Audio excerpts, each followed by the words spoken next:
In the past, on a soccer field at night, snow is falling around the field. Two people are talking, but we already know who they are. Itoshi Sai and Itoshi Rin. Sai tells Rin that if he wins, Rin's dreams will end. Upon hearing Sai's proposal, Rin expresses his concern, saying that he doesn't want that, because he doesn't want to play like this. Itoshi Sai doesn't care about the words his brother said and tells him to get ready. Sai begins to move toward Rin, surrounded by an aura that envelops him completely. He tells his brother that it's a one-shot duel. Sai dribbles the ball, but Rin can't predict his movements. Sai advances and leaves Rin behind. However, Rin starts to follow him and manages to block his shot at the goal, or so he thought, as Sai simply takes a breath and effortlessly leaves Rin behind once again. Rin cannot catch up to his brother. He is too far away and wonders why Sai is doing this. Before Sai shoots at the goal, he asks Rin what he has been doing for the 4 years that he was absent. Sai takes the shot, and Rin has a confused look on his face. Afterwards, we see a toy resembling a dinosaur falling. This toy will make sense as we progress through the story. After all this, we return to the present. We are at the Blue Lock project. Jinpachi Ego is reading the information about Itoshi Rin, who is ranked in Blue Lock. Rin is 16 years old,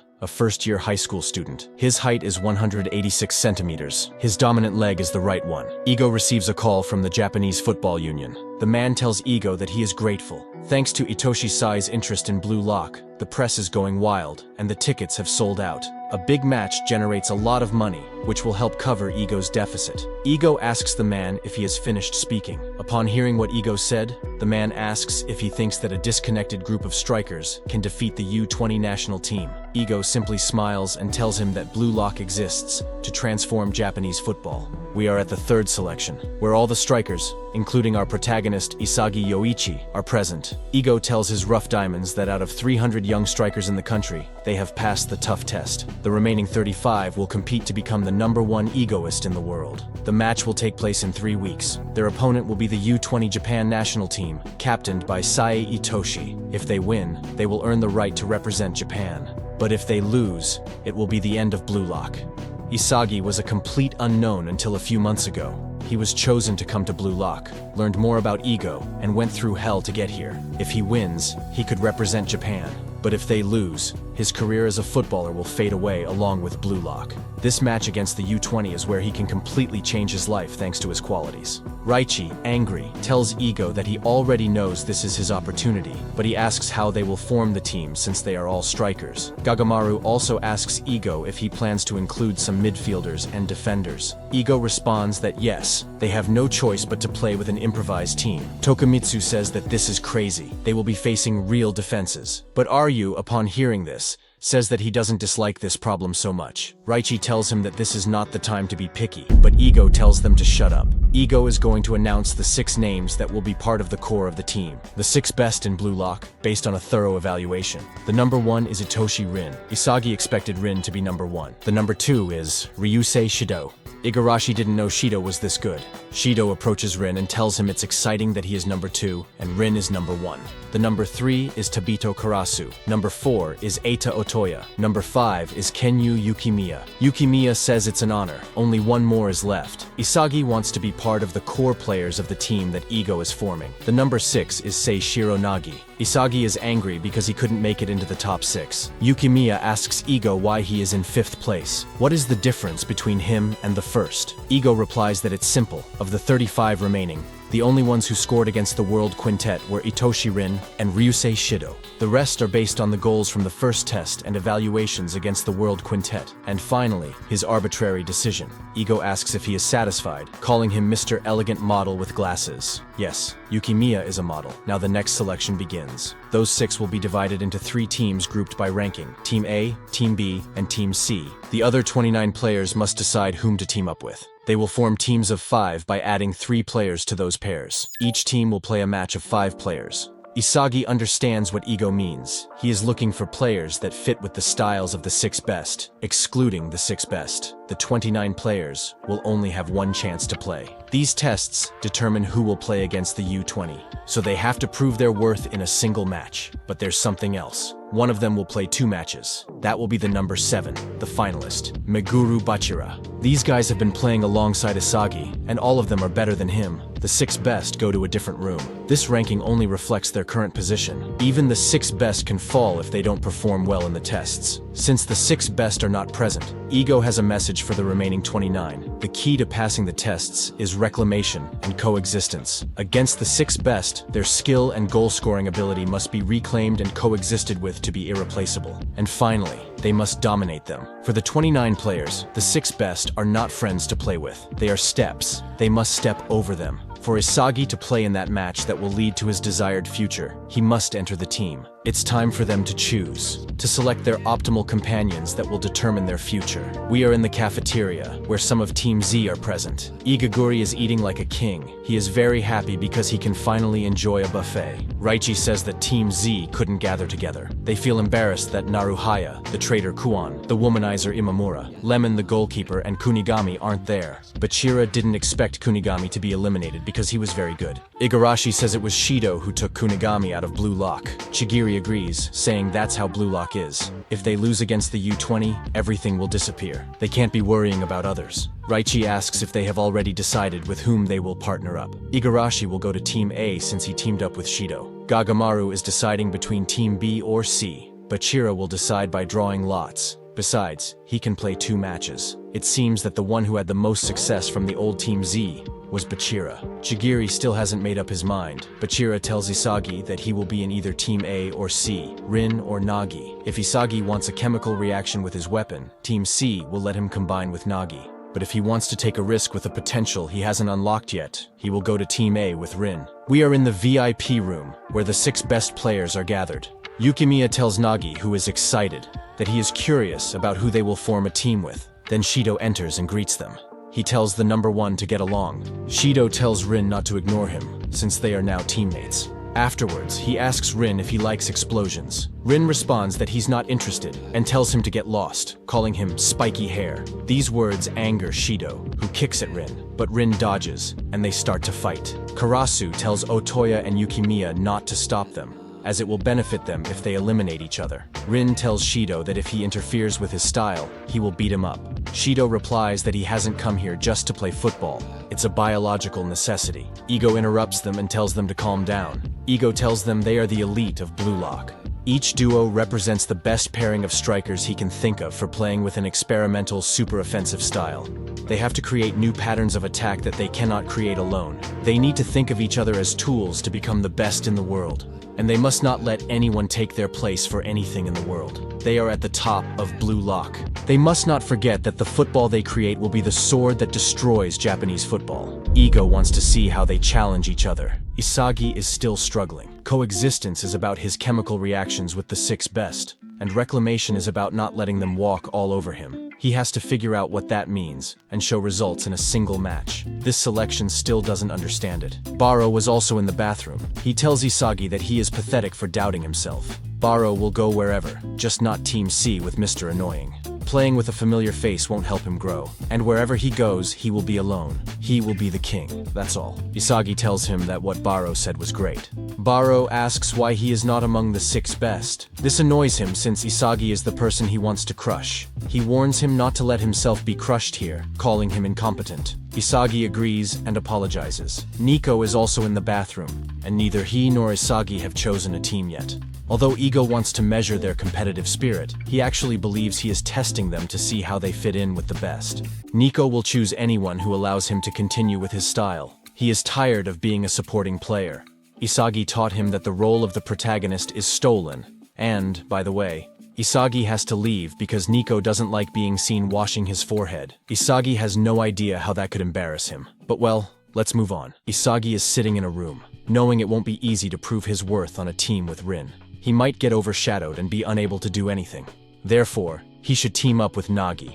Reo is in the room and tells Isagi that it's not easy to decide. Reo feels the same way. Apparently Reo will not go to the team with Nagi. Well, that was his plan, but now he's having doubts about it, since Nagi chose Isagi instead of Reo in the second selection. His desire for revenge against Nagi has brought him this far, but comparing himself objectively with his current level, and seeing Nagi reach the 6th best, it seems Nagi is in a place he can't reach, and he lacks the confidence to play with him. But if he wastes this opportunity, it might not come again. If he teaches Nagi how poorly he performs, Nagi might drift even further away. He doesn't know what to do. Isagi feels the same. If they don't play together now, Nagi might become someone unattainable. It's a regret he doesn't want to bear. Isagi thanks Reo, as he was able to make a decision thanks to him. Surely it's not really about what is right. What matters is the determination to make the decision the right one. He will prove that the path he chose is not a mistake. The next day, we will finally see teams A, B, and C. The last task before the match against the U-20 is about to begin, the test that will determine who enters the Blue Lock 11. The team Isagi chose is Team A,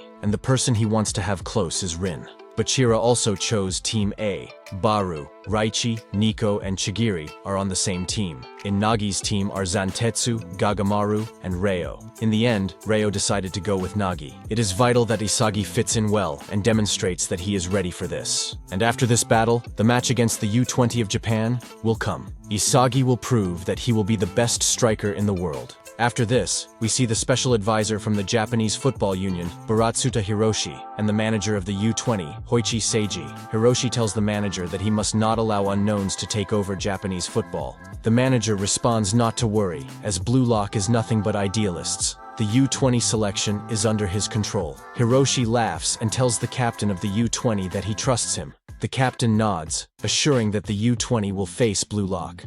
The moment of truth has arrived. Isagi Yoichi has made a crucial decision to join Team A. But is he prepared for what lies ahead? The confrontation with Team B is not just another match. It is the ultimate test that will determine his fate. Who will be his ally in this battle? Who will stand in his way? In this game, losers are left in obscurity, and winners finally cease to be nobody.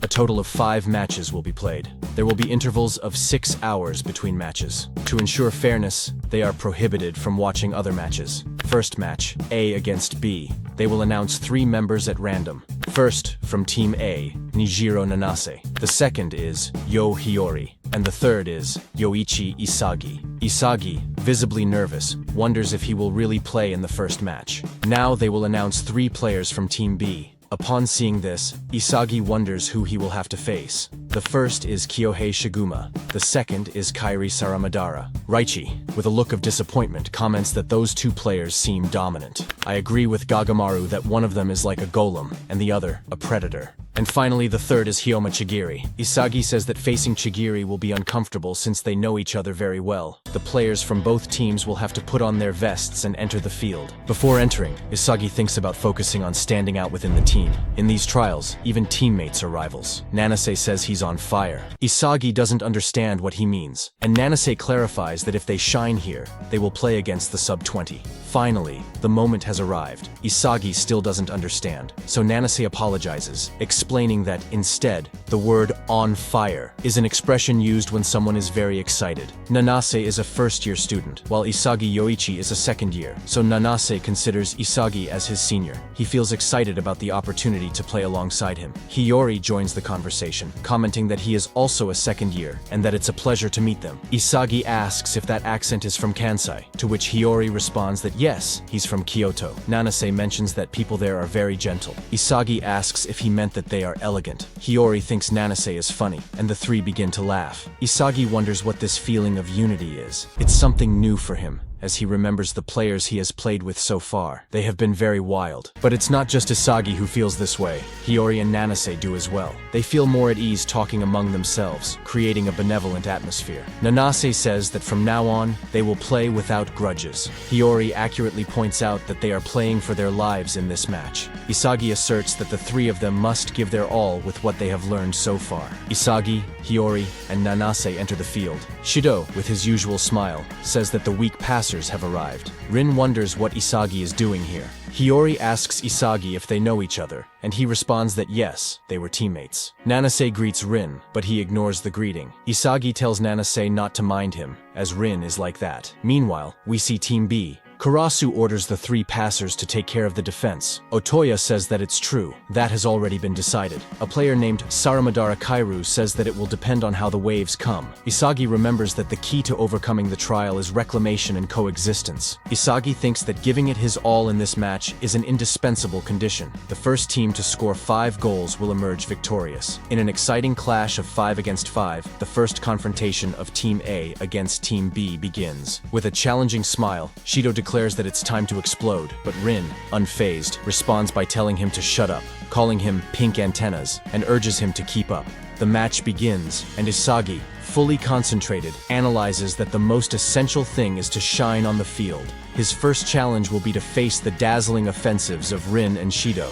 Advancing with the ball, Shido feels unstoppable, but Otoya, with determination, stops his advance, stating that he needs permission to pass. Shido replies that he is too fast. Isagi observes closely. Otoya has reacted to Shido's aggressive control, and together with Kairu, they manage to block his coverage. In that moment, Isagi knows that his duty is to provide support to his team. Isagi asks Shido to pass him the ball, and Shido, with a confident smile, calls him a very observant rookie. Upon receiving the pass, Isagi feels the pressure of the moment. He cannot afford to make a mistake. His mind sharpens, manifesting with determination what he is capable of. With a quick and precise play, he passes the ball to Rin, determined to show his true potential by leveraging his teammate's skill. It is the beginning of a play that could change the course of the match. Rin advances, looking for the distance and the moment he prefers. Rin and Isagi pass the ball to free themselves from the defensive marks. Isagi thinks that if he coexists with Rin, this first time they won't be able to stop them. In the last line, Isagi sends the final pass to Rin, but Chigiri intercepts the pass and tells Isagi that it's obvious what he's thinking. Isagi reflects that despite making that play, they won't let him get away easily.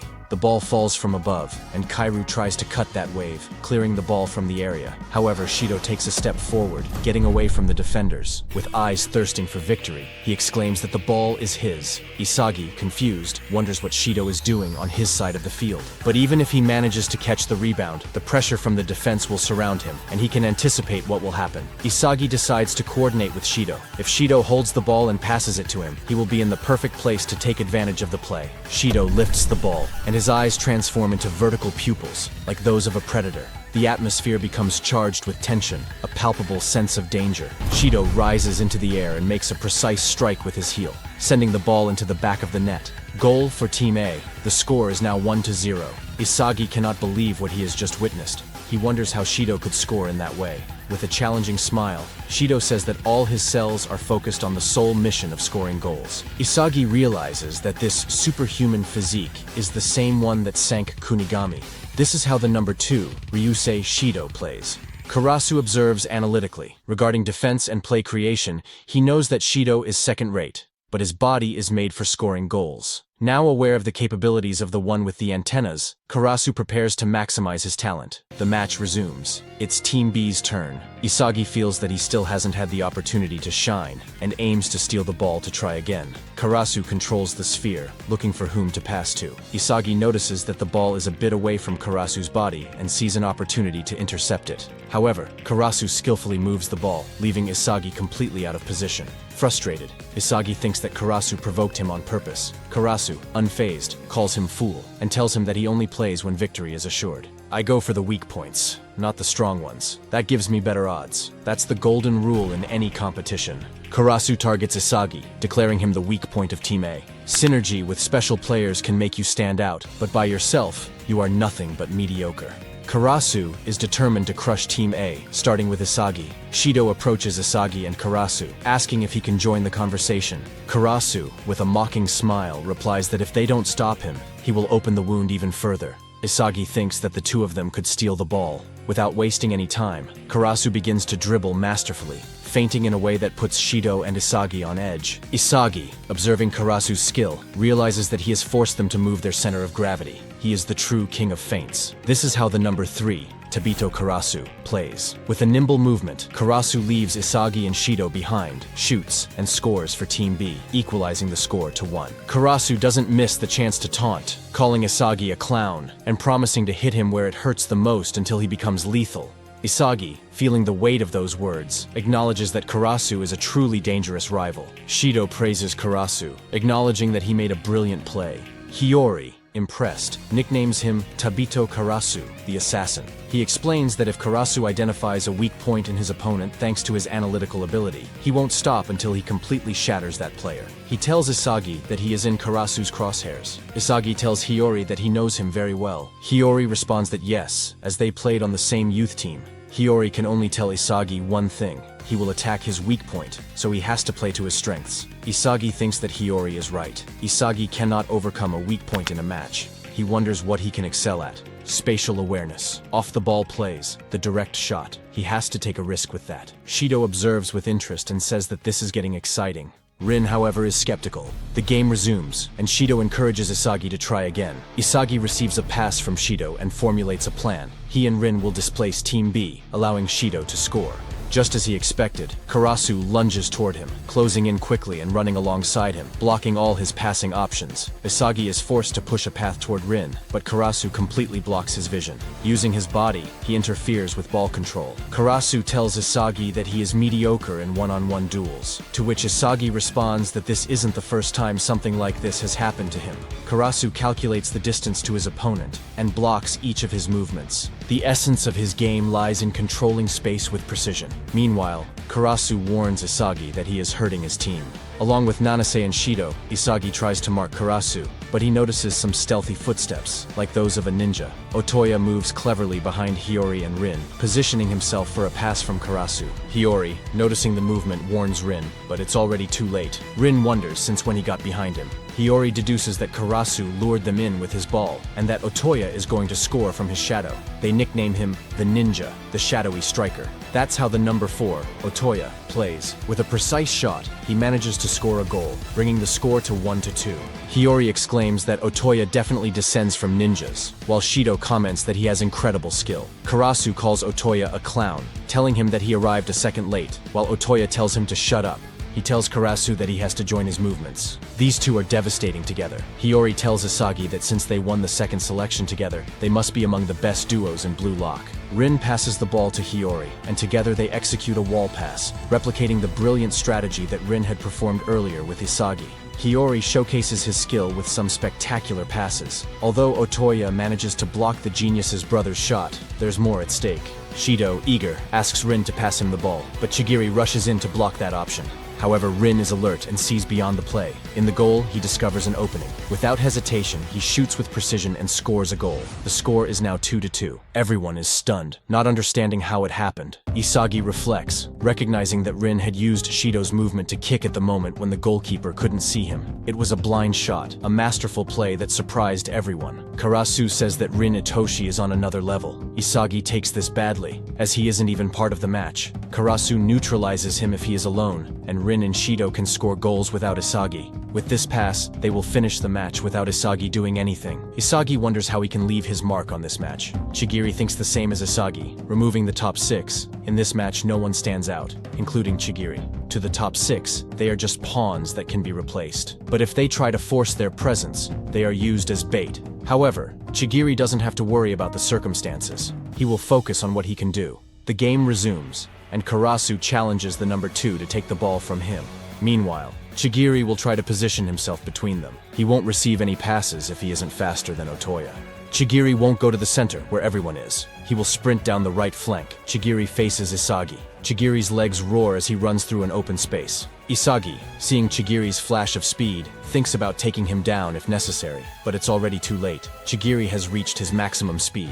In the blink of an eye, he leaves Isagi behind, surpassing him with overwhelming and humiliating speed. With a challenging look, Chigiri tells Karasu to watch him, and provocatively asks if he isn't interested in his legs. Karasu, noticing the redhead, says he loves it. Karasu gives him an opportunity and the pass reaches Chigiri. Instantly, he sees that the ninja is perfectly positioned. Without thinking, Chigiri sends the ball to Otoya, who shoots straight at the goal. The score is 2-3. Chigiri shouts in excitement, finally feeling that he has stood out in the key play of the match. Isagi thinks that Chigiri offered himself as an alternative option to the attack they had already planned, and with that, he managed to make everyone recognize his presence. Otoya tells him that he did a great job, and Karasu comments that he is very useful. Isagi states that reclamation and coexistence is the only way to survive for those who are not among the top 6. The match resumes. Rin passes to Hiyori, which annoys Isagi, as he isn't even considering using him in the play. Isagi observes how Hiyori scans the field and calmly returns the pass to Rin, trying to get into the game by any means. Isagi decides to move to a position where he can take a direct shot and wait for his opportunity in front of the goal. But Karasu warns the mediocre not to rush too much. Seeing this, Isagi uses his off-the-ball play, but even so, Karasu sees it coming and blocks him. Isagi, however, does not plan to give up. Hiyori sends a pass in front of the goal. Isagi notices something strange. It's not another pass for Rin, but for Shido. Rin and Shido collide, both losing the ball. The B team takes advantage to counterattack. Karasu comments that that duo is made up of 2 clowns, but he will finish the joke. Karasu shoots and scores another goal, making the score 2-4. The B team is just 1 goal away from victory. Isagi wonders why they collided. Rin always finds the optimal option by analyzing the entire field, while Shido moves on instinct, searching for the best. Isagi questions how they reach the same conclusion through such different paths, but those paths don't connect. Shido and Rin argue, both insisting that the ball was theirs. Isagi reflects on whether their compatibility is terrible, but then he analyzes more deeply and deduces that that very discordance could be the key where he can intervene. Nanase tells Rin and Shido to stop fighting. Isagi says that those two only play to score goals for themselves. That's why they've made it this far. He wonders if they'll be able to coexist on the same team. Shido tells Rin that if he does that again, he swears he'll kill him. Meanwhile, Rin tells him to use his antennae before getting in the way, calling him pathetic. They're like oil and water. Isagi then thinks that perhaps his way of contributing to the team could be by making Rin and Shido work together. If they concede another goal, the match is over. Isagi needs to prove himself if he wants to show his worth. The game resumes. Rin and Hiyori attempt a 1-2 pass again, but quickly, Otoya blocks Rin, saying it won't work a second time. Otoya challenges Hiyori to pass the ball if he can.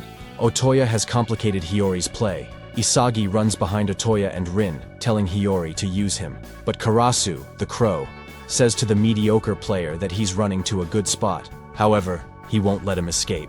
Isagi thinks that Karasu is very annoying. It's a life-or-death situation on the field. If Isagi doesn't find a way to shake off Karasu, his chances will drastically diminish. But wait, Nanase seizes an opening and speeds past Karasu. Isagi still doesn't quite understand how Nanase appeared in the exact spot, but Nanase has a gut feeling. He senses that both Rin and Shido move like true geniuses. Their level is nearly impossible for him to decipher. However, what Isagi does makes more sense for his own style. Isagi starts to see the strategy unfolding. Nanase has been reading his movements while supporting Rin, positioning himself near Isagi in the area without the ball. It's a great move for Nanase, earning praise from Isagi for his smart play. Then, Hiyori, seeing Nanase's effort, sends him a direct pass. The strategy becomes clear. Nanase has fully captured Karasu's attention, so Isagi is going to take advantage. He makes a diagonal run into Karasu's blind spot, aiming to break through the defensive lines. Karasu, however, notices the movement and begins marking him, so Isagi makes a sudden switch. He decides to go the other way. The defense is thrown off balance. With precision and vision, Nanase sends a direct pass to Isagi, who prepares to pierce the defense and open up the path to the goal. Isagi is in a tricky position. He's far from the goal, and Chigiri, like lightning, takes up the space right in the middle. But Rin, always ready and focused, is waiting for the perfect pass. Isagi knows, if Rin receives the ball, he could seal the final goal. The problem is that Otoya is in the way, marking like a shadow. At that moment, Shido approaches and demands the ball. Isagi quickly assesses the situation. Shido is facing away from the goal, which at first glance would seem ineffective, but he understands Shido's plan. Using himself as a pivot, the strategy is to make a quick pass back, giving Isagi the open space. No more Chigiri between him and the goal. It's a combined attack where every move counts. With that constant smile of his, Shido throws out a nice assist, Isagi Yoichi, as if it were just another play. But he doesn't stop there. In a single motion, he positions himself, spins with unstoppable force, and prepares to shoot from where he is. The score remains at 3-4. A powerful cross, followed by a spin with monstrous speed and effect. Shido's accuracy is such that there's no doubt. From any point in the box, Shido is practically invincible. And with that confidence, Shido just smiles and declares, "I'm the best in the box." Isagi was foolish to assume he'd pass the ball back. Nanase also says that Shido is a monster, but Isagi says that it was thanks to Nanase being nearby. He gave them more options, and that's what led to their goal. Nanase congratulates Isagi, as he now has an assist. Nanase tells Isagi he can only keep up with him. He tells Isagi to use him as he sees fit. But thanks to this play, Isagi is on the verge of discovering a new way. He's starting to get into the game. The game resumes, and Isagi says that now he just has to score his goal. Karasu thinks that Isagi has started to become useful. He's very annoying. Karasu decides to shake off the mediocre player again to end this. Rin intervenes in their duel, telling Isagi that he can't handle him. Rin asks Karasu if he only picks on the weak and challenges him to face him. Karasu says he hates people who think they're giants, telling the clown that he'll report him for harassment. Isagi says that neither of them is even noticing him. Karasu starts dribbling, moving from one side to the other. He tries to use his hand to catch Rin, but Rin raises his elbow. Karasu notes that Rin raised his elbow at just the right moment to throw him off. But Karasu expected nothing less from Itoshi Rin, so he decides to abandon dribbling and make a pass. Before Karasu can think of a strategy, Isagi steals the ball from his blind spot. Nanase tells Isagi he did a good job. Isagi sends the pass to Hiyori, saying that Nanase and Hiyori are synced up with him. They'll counterattack. Hiyori quickly returns the pass to Isagi, but Otoya swiftly moves back to block Isagi's path. Isagi then passes to Nanase, who's ready to offer support. Nanase follows and covers him, and Hiyori orchestrates the play with his good judgment, passing before the others can catch up. These three will blow through the center. If Nanase moves to the flank, Hiyori will be left open. Chigiri tells the blue-haired player not to look forward. Before Chigiri can get close, Hiyori will look for someone to pass to for either a shot or another pass. Shido is in position, saying there's a reserved seat in front of the goal. Shido moves closer to Hiyori to receive the ball, and an opening will appear behind him for an instant. From there, Isagi can overtake Shido. It will be his personal shooting point. Hiyori realizes what Isagi is doing and sends him the pass. Isagi and Hiyori envision the same thing. Hiyori is incredible. The final piece. It has to be in this exact spot. But Isagi couldn't reach the ball. He was one step short. He had seen it, understood it, but his physical limitations held him back. Otoya clears the ball as Rin and Karasu fight for possession. Isagi thinks that Rin will win. That last step Isagi lacked. Rin will be able to make it. Rin shoots and scores, tying the score at 4-4. Karasu tells Rin that he shot while leaning forward, dragging his body with him. He thought it through well. Rin tells the Crow that he talks too much. Since the mediocre player started playing, they've become a new team. Karasu hates it. Isagi says they were able to show what they could do alongside Rin and Shido, coexisting on the same team. But it's not because he wants to play. It's because he wants to surpass the top 6, just as Ego said. To them, the top 6 aren't teammates. Hiyori tells Isagi he did very well. He had no choice but to send that pass there. Isagi says that pass was perfect, but his physical abilities kept him from reaching it. Even though his mind understood it, his body couldn't keep up. Hiyori tells Isagi that if he moves slowly after thinking, he'll be late. Observe, think, move. That may have worked for Isagi until now, but if he wants to score a goal before Rin or Shido, things are different. Isagi doesn't have the same physique. Even if he visualizes his game speed, he'll be left behind. Isagi asks what he means by that. Hiyori tells him to act on instinct. It will change how he perceives the world. The match resumes, and Karasu takes the ball, ready to advance. Nanase, resolute, declares his challenge. The one who scores next will win. Karasu throws an annoyed look at Rin and says bluntly, "I'm sick of you." He and Otoya then execute a quick 1-2 pass, evading Rin. Isagi tries to intervene, but Karasu is unfazed, saying, "You did it wrong, mediocre. I just wanted you to leave an opening." Without wasting time, Karasu sends the pass to the red-haired player, and Chigiri, like a bullet, starts sprinting at full speed, advancing down the right wing. The play seems to be his, but suddenly, Shido appears with a spectacular leap, intercepting the pass in mid-air. With his characteristic smile, he shouts, "The main star has arrived." Isagi watches the play and ignites. Now he has one goal in mind, to be the one to score the next decisive goal. Nanase manages to recover the ball that Shido intercepted with his high jump and sends it to Isagi. Isagi thinks this is the final play. Even though he envisions himself surpassing Rin and Shido with his current physical abilities, he can't reach their level. Isagi remembers what Hiyori told him and tries to act on reflex, but he wonders how to think on reflex. When Isagi foresees something, he looks, thinks, then moves. That's his weapon. As he receives the pass from Hiyori, Isagi feels the pressure of everything at stake. Is it even possible to move like that? On pure reflex? He wonders. But he barely has time to think because Karasu appears, throwing him a biting warning. Don't get too excited, mediocre. I'll take care of you. Isagi responds instantly, acknowledging honestly, Karasu, you always show up at the worst place. At that moment, Rin joins the play, asking Isagi for the ball with unwavering confidence. It's clear. Rin, Isagi, and Nanase form a triangle on the field, enough to surpass Karasu and Otoya's defense.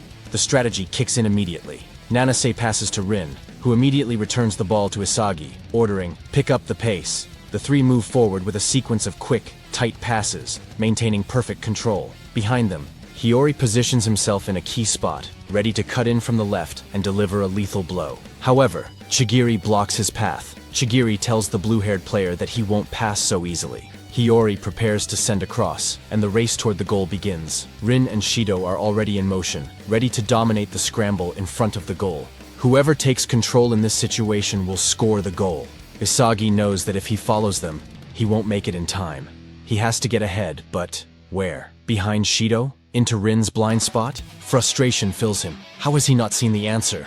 Then, in an outburst of inner fury, his instinct screams, don't think. Move by pure instinct. Trust your skills, your nerves, your senses. React in the moment. Hiyori's pass reaches the area, a perfect ball full of possibilities. Rin and Shido, like two predators, prepare to score their goal, but suddenly a leg slides in between them. It's Isagi, arriving at the precise instant. Rin and Shido barely have time to react, incredulous. What is Isagi doing there? Without a second to lose, Isagi shoots directly at the goal.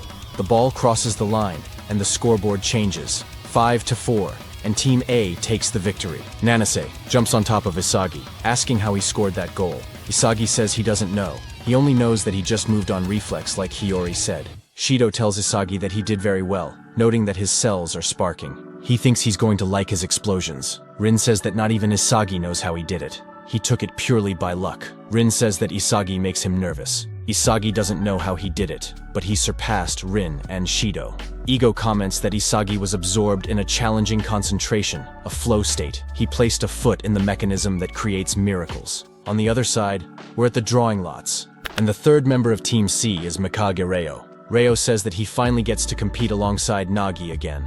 Yukimiya tells Nagi that now it's their turn to play, and Nagi replies, yeah, it's time to play. Reo Mikage is a young man whose life seems marked by perfection. With outstanding grades, he excels in everything he does, from basketball, where he shines with his talent, to music, where he plays instruments with mastery. Until now, Reo has managed to get everything he's wanted, but deep down, he knows there are things in this world that may be beyond his reach. Finally, the moment he's been waiting for has arrived, to play alongside his friend Nagi once again. With determination, Reo tells him, don't lose sight of me, Nagi. All right, Nagi responds confidently. Isagi and Nanase are watching the replay of the match. Isagi explains how he scored his goal. First, he distracted Karasu, then changed direction and slipped into Otoya and Rin's blind spots. Nanase asks if he felt all of that in the moment, to which Isagi replies that he was reacting as he moved. Hiyori joins the conversation, mentioning that he didn't expect Isagi to score, commenting that he thought the cross would reach Rin or Shido. Isagi asks Hiyori why he suggested thinking reflexively. Hiyori responds that the game is like Tetris. At first, you carefully think about how to place the pieces, but then the pace picks up, and there's no time to think. Playing at that speed to keep up with Rin and Shido is complicated, and now Isagi and Nanase understand that. How are the pieces stacked? Which pieces do you have reserved? What shape is the next piece? You take in that information, think about it, and act. Skilled gamers can process all that at high speed, pressing the best button combinations by reflex. The same goes for soccer.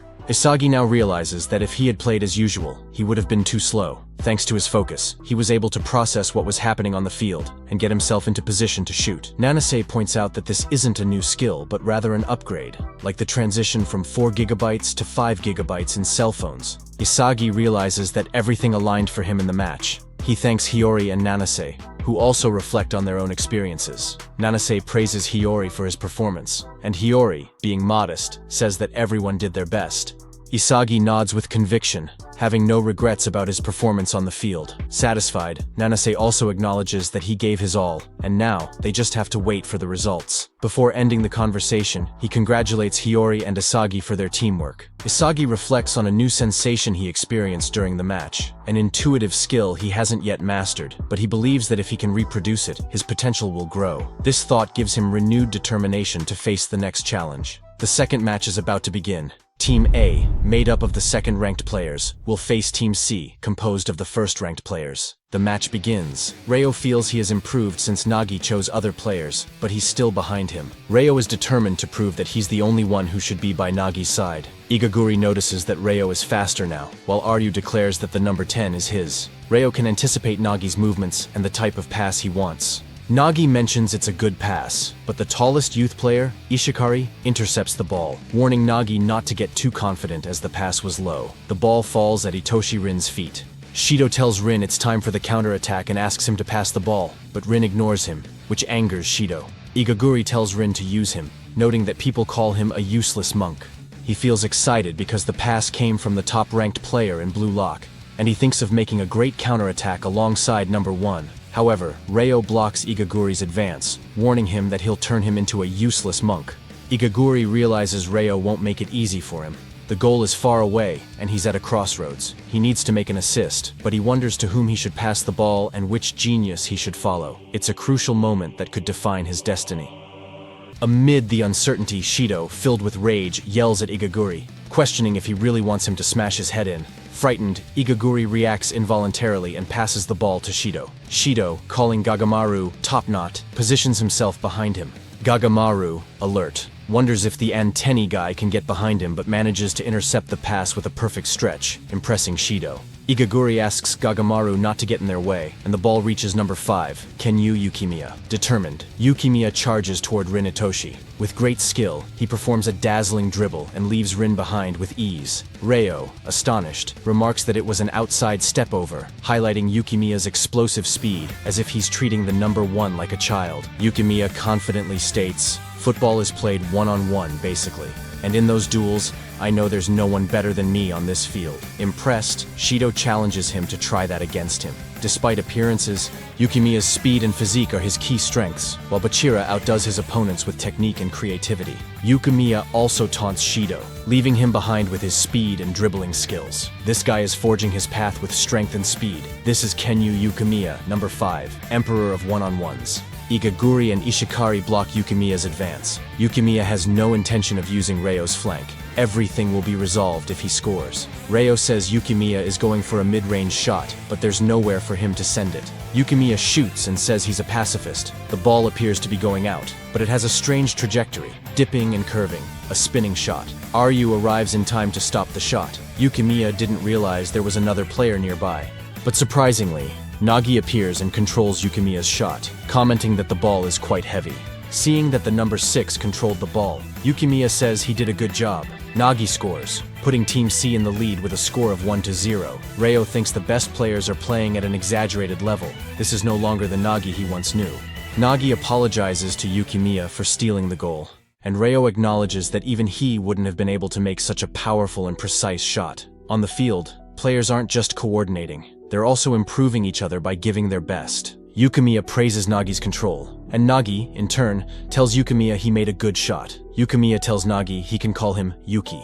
Reo's level is no longer enough to satisfy Nagi, who is enjoying playing soccer more than ever. Reo realizes Nagi has changed and is no longer the bored guy who simply received his passes. As the game resumes, Shido declares it's time for a counterattack and passes the ball to Rin. He begins dribbling against Reo, who is astonished to notice that the top 6 players are on a completely different level. Each one has incredible abilities that go beyond 100%, reaching areas that normal people can't access no matter how hard they try. And then there's Reo, a more balanced player. No matter how much he improves his plays, he can only reach 99% at most with his current abilities. He wonders how he'll ever be able to face these top 6. Rin leaves him behind with a dribble and passes the ball to Ishikari, who then passes it to Ryu. Ryu mentions that they are two towers in a coalition government. Ryo feels he's out of his depth against the chemical reaction of these monsters. Rin shoots and scores, tying the game at 1-1. Shido reprimands Rin for playing in a way that excludes him, but Rin responds that he's merely optimizing the field.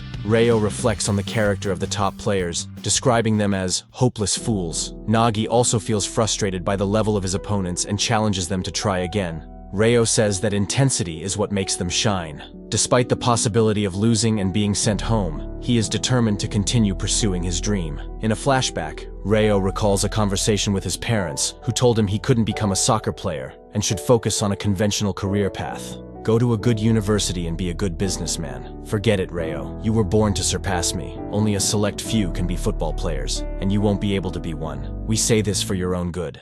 Ryo with a smile says that it's ridiculous. Going back there means returning to a life of boredom. What I want is here. It's only here. If my dream is going to be shattered and fade away, I'll discard everything, and I'll become an idiot. Determined, Yukimiya begins dribbling and leaves Igaguri behind. However, Rin steals the ball from him, asking if he's struggling with a 2-on-1. Yukimiya responds that he's rather uncharismatic. And finally, Ryo receives the ball. Ryo realizes that although his skill is capped at 99%, his talent for executing any move with finesse is something he should be proud of and rely on. Ryu says he will make a pass to the area with the ace of control. Ryo is no longer an apprentice. He has mastered everything he can. He prepares to face his opponents with all his might. Nagi expects Ryo to pass him the ball, but Ryo decides to shoot instead. Ryo says, "I won't pass it to you, Nagi. Just as you're changing in blue lock, I'll adopt any color that suits me." Ryo takes a shot at the goal, surprising Ryu, who thinks the ball will go out. But he realizes the ball's trajectory is the same as Yukimiya's, a spinning shot with an overwhelming curve that enters the goal. And the blue lock man is unable to stop it. The score becomes 2-1, with Team C taking the lead. This is Ryo's new style of play, the chameleon. Isagi, watching the match, comments that Ryo scored using his ability to copy and capitalize on his finesse. This is the answer Ryo Mikage has found to survive in blue lock. Nanase states that Ryo will be unbeatable because he can copy moves, but Hiyori counters that this isn't true, as it's still just a copy. No matter how well he mimics a move, he can only reproduce it at 99%. Against a 100% original technique or higher, he won't be able to surpass it. Isagi reflects that even if Ryo copies a move, it will always be inferior to the original. Additionally, speed and height are attributes he can't copy. Isagi doesn't know how to solve this challenge, meaning Ryo's copying skill is still in development. At the end of the match, the score is 5-3, with Team A winning the game. Ryo thinks he's still not at the level to surpass the top 6, but he now understands the path he must follow to evolve. Although they lost, Nagi tells Ryo that he scored a great goal and likes how he copies other players' skills, which is very characteristic of him.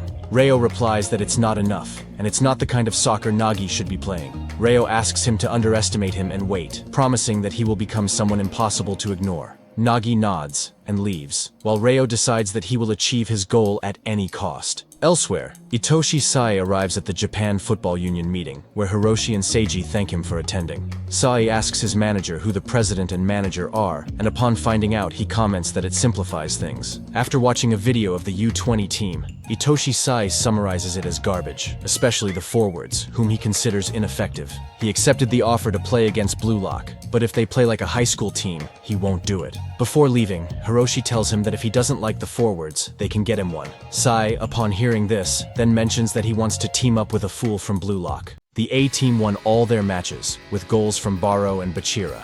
In the final match, Rin and Shido fight for the ball, and although Shido tries to stop Rin, Rin manages to score the winning goal. After the match, Rin and Shido get into a physical fight, but Ego stops the fight by electrocuting Shido. Ego announces that the trials are over, and that he will reveal the lineup against Japan's U20 in 6 hours.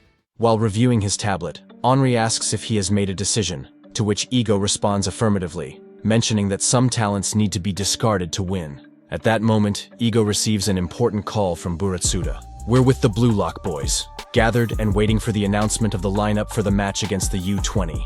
Shido must stay in the punishment room." Isagi thinks that besides the top 6, he, Bachira, Baro, and Ryo have scored goals. If they use that criterion, Isagi has a chance. He wants to be chosen to fight on a field where he can change his destiny. The waiting time ends, and Ego appears in person. greeting his rough diamonds. It's the second time they meet in person. Ego redefines this. Football is a sport where goals are scored. Goals are the only existential value. That's why he built a team around the egotist with the highest average goals. He will announce the 11 players who will face Japan's U20. First, as the striker, Itoshi Rin. He has the highest average of goals, 2.5 per match. The team will use a super offensive formation centered around him. If they score 5, Rin will score 6 and win. Destruction creates destruction. As the spearhead, he will personify the team's philosophy, and the other 10 players will be the bullets that support him in destroying. First, the goalkeeper, Gagamaru Gin, with explosive reactions and springs in his whole body. He scored the highest points in goalkeeper aptitude. He will be the team's guardian. Gagamaru agrees with Ego's criteria. Next, central defenders, Jubei Ryu and Iko Niko. The right-footed will overwhelm opponents with his height and wingspan. The left-footed is smart and knows how to roll the ball and interpret the field. The fullbacks will use speed to advance up the field. On the right, Hyoma Chigiri, and on the left, Meguru Bachira. Bachira says he will still try to score goals from any position he plays. The next is the defensive pivot that will connect defense with attack, Tabito Karasu. He retains the ball best in blue lock, and his analytical ability allows him to see opportunities, so he will be the nucleus. Karasu knew Ego would say that. Now, the attackers, breaking defensive walls from the wings. Eita Otoya, Kenyu Yukamiya. The right winger has speed and stealth to get between the defense, and the left winger is a one-on-one ace, and the two players who will be the nucleus of the attack. First, a super talented player who scores amazing goals thanks to his great control, Sei Shironagi. He scored the most goals while aligning with Rin Itoshi, meeting the affirmation and coexistence requirement while having the talent to subjugate and score himself. The last piece is Isagi Yoichi. That's it. This is the Blue Lock 11 that will face Japan's U20. Isagi finally made it. He was chosen. He's part of the Blue Lock 11, while others feel frustrated for not being part of the starting lineup. Baro is angry because he was not chosen. Yukimiya asks Ego why Shido is not in the team. He scored many goals and is the number 2. Ego agrees with Yukimiya.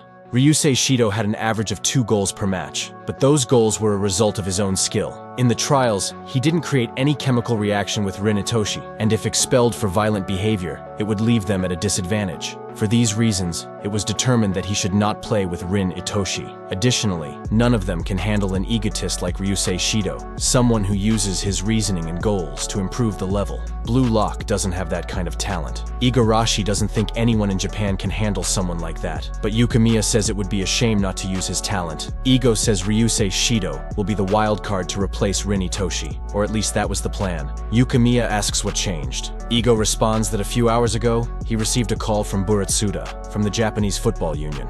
If they don't meet Sayatoshi's demand, he will refuse to play the match. And if Sayatoshi doesn't play, the match will be cancelled because no tickets will be sold. Blue Lock will naturally die. His exact words. 3 hours ago, we see Shido tied up in the punishment room. Shido tells Ego to let him out and promises not to hit anyone else. Shido gets angry and shouts, telling Damn Lock off that he'll kill him. The door of the punishment room opens and the person entering is Itoshi Sai. Sai greets Shido, calling him a little devil, and says the cell must be too small for him. He wants to free him and unleash his ego and anger. Shido smiles hearing Sai's words. The condition was to add a player of his choice from Blue Lock, and Sayatoshi chose Ryusei Shido over the others. Ego says they have 15 days left and will give them a training program to guarantee victory.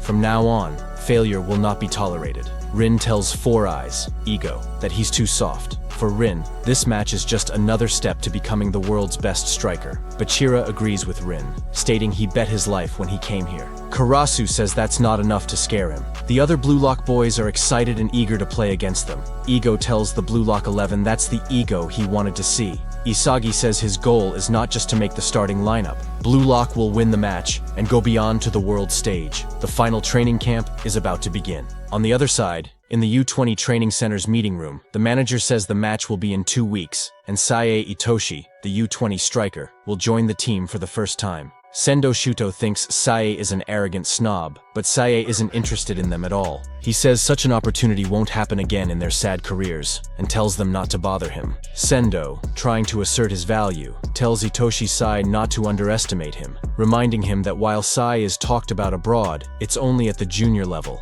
whereas he plays in the first division and is a regular starter. Sae nonchalantly responds that it doesn't matter. According to him, Sendo will compete to be Japan's top scorer, play for the national team, earn 50 million yen a year, marry a model and be happy. But that's as far as his football career will go. Itoshi Sae's sole objective is to become the world's best, claiming Sendo's ambitions can't compare to his. Before Sendo can respond, Shido warns him to watch his mouth, calling him a terrible forward and saying he doesn't understand anything if he's concerned about status. Shido says if he wins in a fight, he should be made a starter. When Sendo tries to grab Shido, Shido tells him not to insult him. Shido aims a kick at Sendo, calling it his first goal, but Aiku stops him, slamming him to the ground. Aiku tells Shido he loves that spirit, but results must be delivered on the field. He tells the little genius that he's also new here, and asks if he can earn their trust with a play, with the defenders backing him up. In Blue Lock's training, Isagi, Bachira, and Chigiri discuss the U20 team. Chigiri says their defense relies on Aiku, who has offers from Serie A. The U20 team plays in the Catenaccio style. Isagi calls it a defensive team. Chigiri agrees but notes it's an elite team of players under 20 years old, making it a tough challenge. Isagi finds Rin working out and advises him to rest to avoid injuries. Rin responds that if he gets injured, it doesn't matter since he's waiting for the moment to face his brother, Sae Itoshi. Isagi gives Rin a bottle of water and reminds him that if he gets injured, Blue Lock will be over. Rin takes the bottle, noting it's warm. Isagi, seeing an unfamiliar expression on Rin, wants to win the match alongside him. In a Blue Lock meeting, Ego tells the players they need to wake up their brains as well as their bodies. He teaches them about flow, a state of mental absorption where activities are enjoyed and time seems to fly. To achieve flow, they must focus on daring challenges. If their skill surpasses the challenge, they'll get bored. If the challenge exceeds their skill, they'll feel anxious and fail. The key is to find a balance where the challenge matches their abilities. This state will allow them to perform exceptionally, appearing miraculous from the outside. Flow is the formula to reach this level. Daily life is filled with information and entertainment, making it hard to concentrate. People fall into passive trances with their phones, but in Blue Lock, players must find their ego through football. This ego is reflected in the joy of achieving personal goals. Ego reminds the players to recall how they've evolved and that only those who fully immerse themselves in football will survive. Isagi understands that his challenge is one he can fully concentrate on. To beat the U20, the team must achieve the state of flow. Ego says they are the new generation that will change Japanese football, and the world awaits their goals. Isagi seeks his unique goal, one that will be entirely his. Itoshi Sae is walking down a hallway when Oliver stops him, informing him that their star, Sendo and Shido, have fought again, showing that they really don't get along. Sae replies that he doesn't care and suggests they should kick that garbage of a star off the team. Aiku intervenes, telling him that even though Sae sees Sendo as garbage, to the team, he's their star. Many players even threaten not to play if Sendo is excluded, which would cancel the match due to a boycott. Aiku asks if Sae will reconsider his stance, but Sae asks if that's a threat. Aiku responds that it's not his intention to threaten him. He simply wants to avoid the match's cancellation. Aiku mentions that, as the team's panda, the one who draws the crowd, he's trying to be reasonable. He then suggests that Sae play without Shido, stating that for someone with his talent, that should be easy. Sae asks if that's the general opinion of the team, or a message from the UJF veterans. Aiku responds that it's 99% his own selfish desire to see what Sae can do for the team, and 1% his duty as captain, clarifying that he's not one to flatter superficially. Intrigued, Sae says Aiku is a selfish captain, but he finds the proposal interesting, so he accepts the challenge. Aiku concludes that Sae is more understanding than he thought, but Sae, as he leaves, makes it clear that he shouldn't be mistaken. He will be the one testing them, and if they can't keep up, he'll walk out of the match. Aiku responds that that's fine, whatever the genius prefers. We're at Blue Lock, and Isagi reflects that that day was strangely quiet. What mattered was what he had to do. The where and the who didn't matter. The past 15 days of training helped him see it that way, especially because they trained with a strong sense of purpose. He wonders how they could focus on a challenge that would ignite a fire in their lives. Outside Blue Lock, some people start to notice there will be a soccer match. They wonder what Blue Lock is, but do know that the generation of miracles from the U20 team will be playing, along with Sae Itoshi. Aiku is resting after training in the park and sees on his phone that Blue Lock is in the news. Then we see a flashback of Aiku as a child. He would ask his coaches to please let him play soccer the way he wanted, but the coaches would say no. He had to fulfill his role, take advantage of his incredible physique, and focus on ball retention for the team. We see Scissors cutting a flower. Meanwhile, Rin is meditating and, as he meditates, remembers his past. Rin was playing with his toys, destroying them. His brother Sai asks him if he'd like to go with him. Rin replies yes, and watches his brother play soccer. Then, we see the toys are back to normal. After this flashback, we see a huge crowd at the Blue Lock Stadium. People are buying clothes, drinks, and other items. Bachira's mother has also arrived to support her son. On the stadium screens, Ego appears, talking about the Blue Lock project, catching the interest of a child in the audience. Isagi Yoichi's parents are also there, having come to watch their son in this important match. Meanwhile, they hear some fans praising the U20 team, stating that the Blue Lock players are nothing but failed young players. In the locker room, the Blue Lock team is preparing, wearing their official uniform for the first time. Chigiri comments that they'll be playing against the U20 team, and he still can't believe how far they've come. Nagi, on the other hand, says this isn't the end, but only the beginning. Ego appears and tells the players who will be on the bench, reminding them they have 3 substitutions and must be ready to enter at any time. He then shows them the opposing team's lineup.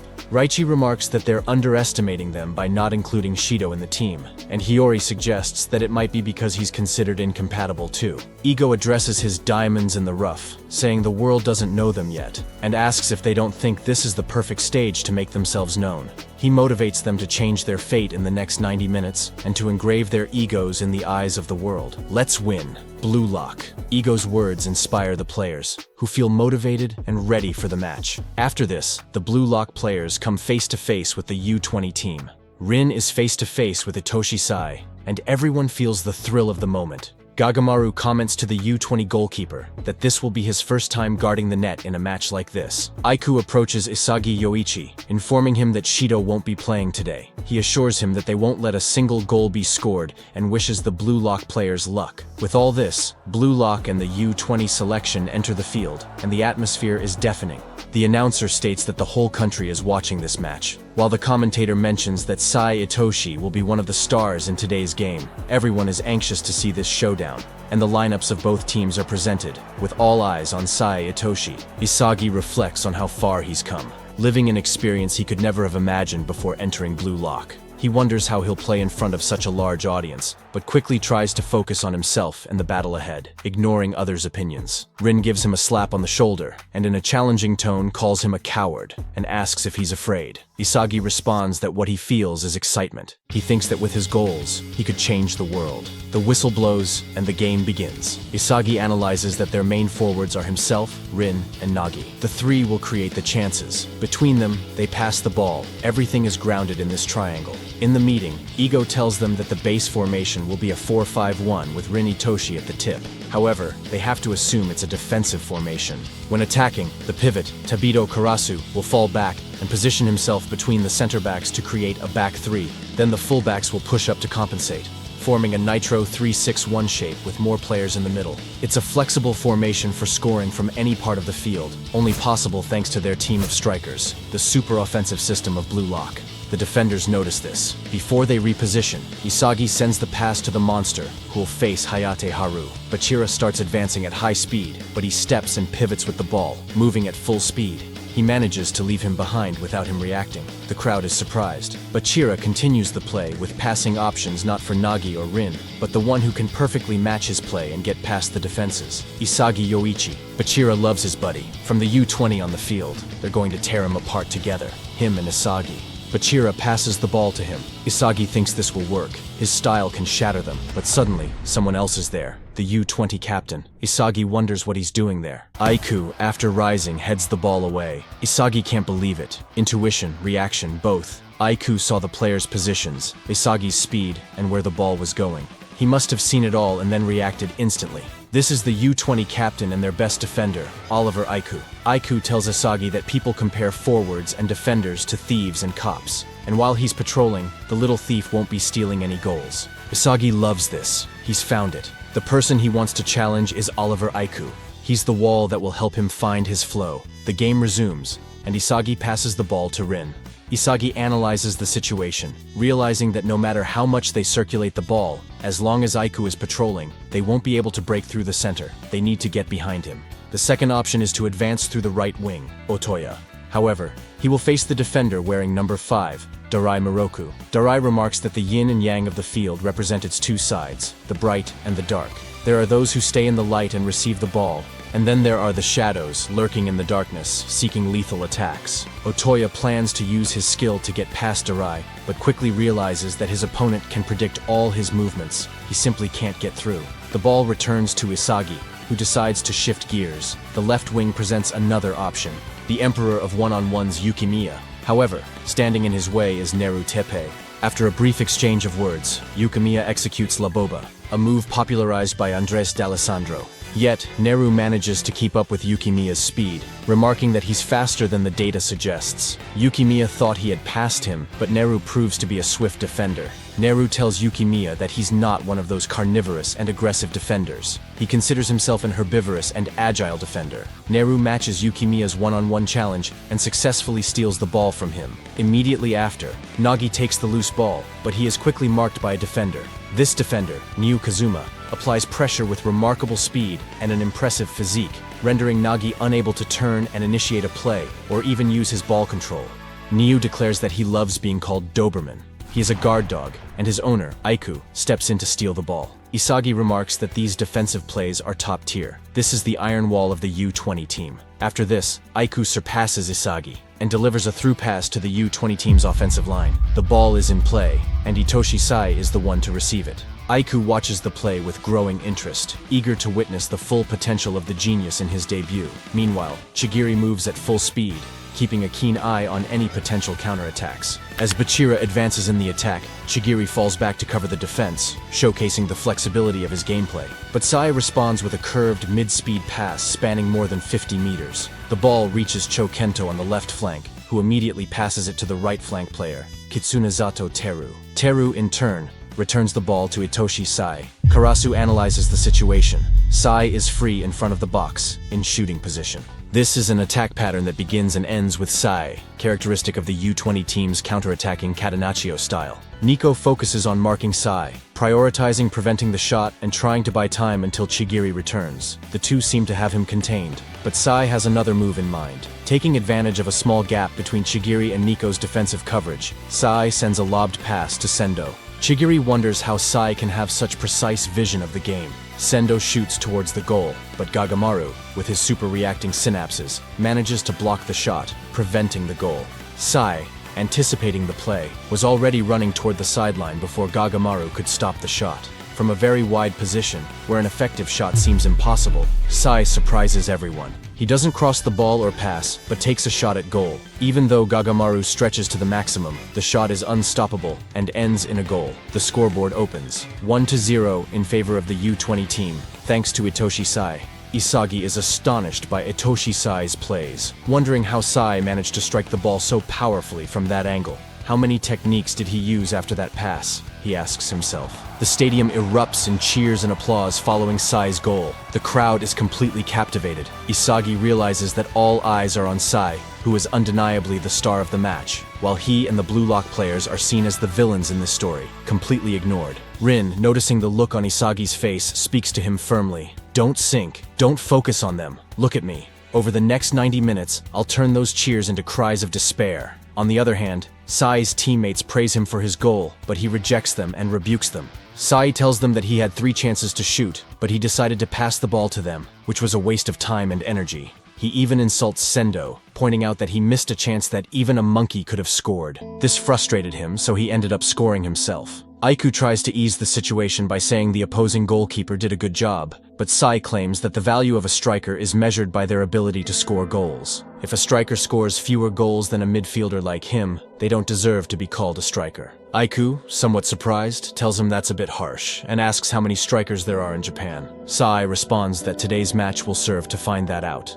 Finally, Sai orders Sendo not to do it again. Aiku, trying to calm Sendo down, tells him the match has just started and asks him not to waste any more chances. From the Blue Lock side, Ryu tells Gagamaru that it was a very glamorous save. Nico tells Isagi that, because of Itoshi Sai, the U-20 has become much stronger. Isagi agrees with Nico, analyzing that they first defended with 4 men. Since they couldn't find a gap, the ball was stolen from them. Then, Sai's fast attack started. That's how Japan's U20 plays. He wonders how they can break through that wall. Henri comments that the tactics from the last training session aren't working. Ego responds that this was expected, since in training everything is simpler, without the stress of the real world. He explains that someone can train well but not be able to perform in a match due to factors like the environment, the opponents, the tension, and mental stress. The key to overcoming this is improvisation.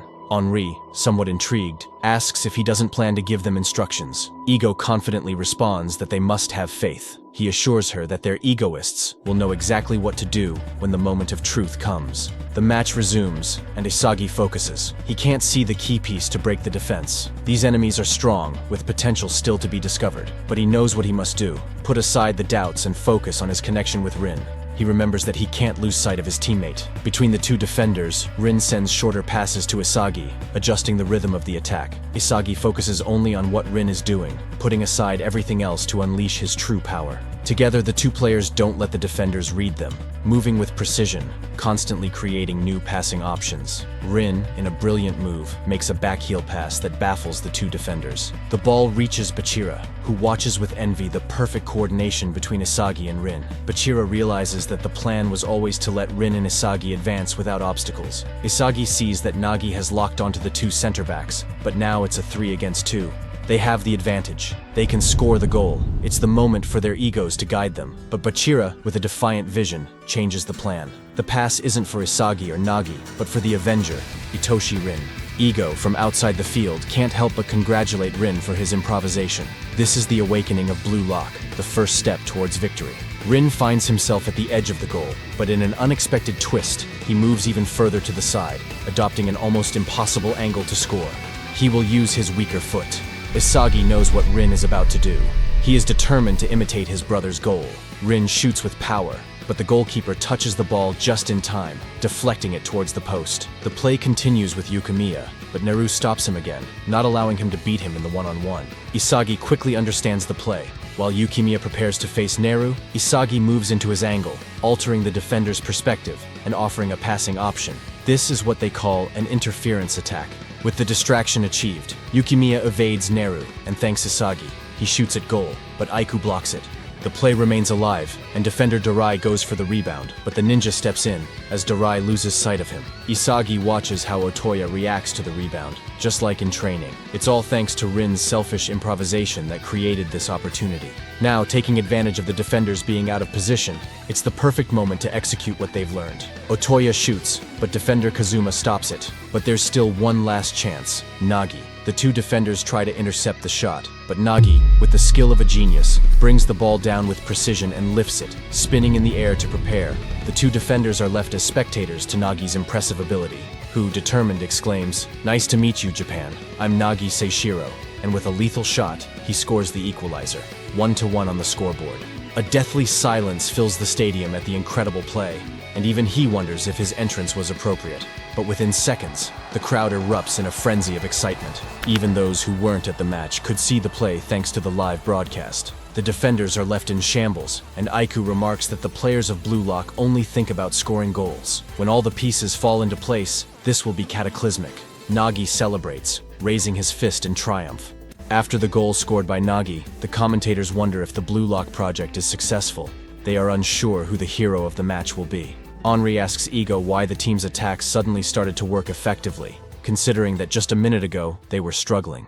Ego explains that the play that led to the goal was the result of Itoshi Rin's improvisation, who took the initiative and triggered the whole sequence that led to success. The selection team focused on nurturing his improvisation skill. One of the improvisation skills is chemical reactions. When you pursue a goal, things don't usually go as expected. Book answers are empty theories that don't serve real life. When the strategy you had in mind fails, mediocre people get scared and look for excuses to feel better. That is the mindset of a loser. Since the goal of this match is to win, a winner doesn't lose sight of their objective. They just face the new challenge. Even if the plan fails, if you keep trying to achieve the goal, the situation turns into a new challenge. That is the mindset required to improvise. In Blue Lock, they don't need mediocre players without initiative. They want egoists who seek challenges on their own. Itoshi Rin did that before anyone else, and Isagi Yoichi reacted to it. Ego knew that Isagi Yoichi is necessary for Itoshi Rin's awakening. Isagi analyzes that anyone could have scored that goal.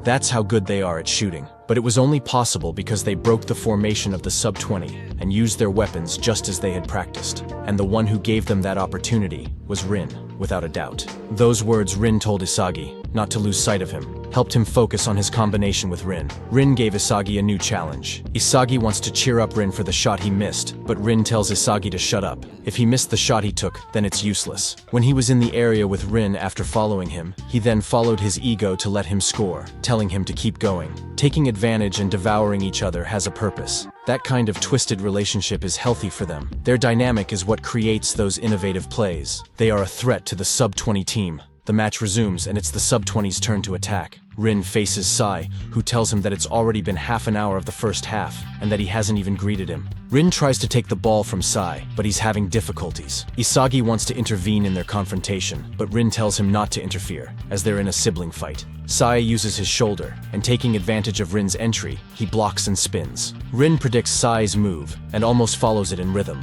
However, Sai uses his hand to push away from Rin, and, while performing a crossover elastico, tells him that as long as he keeps acting like his younger brother, he'll never be able to surpass him. Before the match, Ego tells Nico that, due to his height and normal speed, he plays as a center back for his field of vision. His great ability to see the situation on the pitch makes him the best sensor in Blue Lock. Nico registers each player coordinating with Itoshi Sai, analyzing the whole swarm that's coming with Sai. He has to identify and quickly eliminate the most dangerous intruder. Sai passes the ball to Sendo, but Nico notices that the pass has spin to make it easier to control. By making Nico move out of position, they want to break his formation and reposition with a simple control. It's a brilliant trap set by Itoshi Sai. If Nico goes for it, it's over. But Nico tells Sai that he's very naive. Nico will fake that he'll fall into the trap, and just before, he suddenly stops. It will bounce off his foot, and then he'll exterminate the threat. The rebound falls to Karasu, who prepares for a counterattack. Karasu's analysis is as follows. The sub-20 defense is built in 3 phases. Phase 1, when the ball reaches the opponent, Hayate applies pressure. Phase 2, behind him is the formidable 4-man zonal defense. There are no gaps in their iron wall. If there aren't any, then Karasu will create one using his most powerful weapon in his entire arsenal, and that's Otoya. Finally, there's Phase 3. When things get tough, Aiku will provide cover.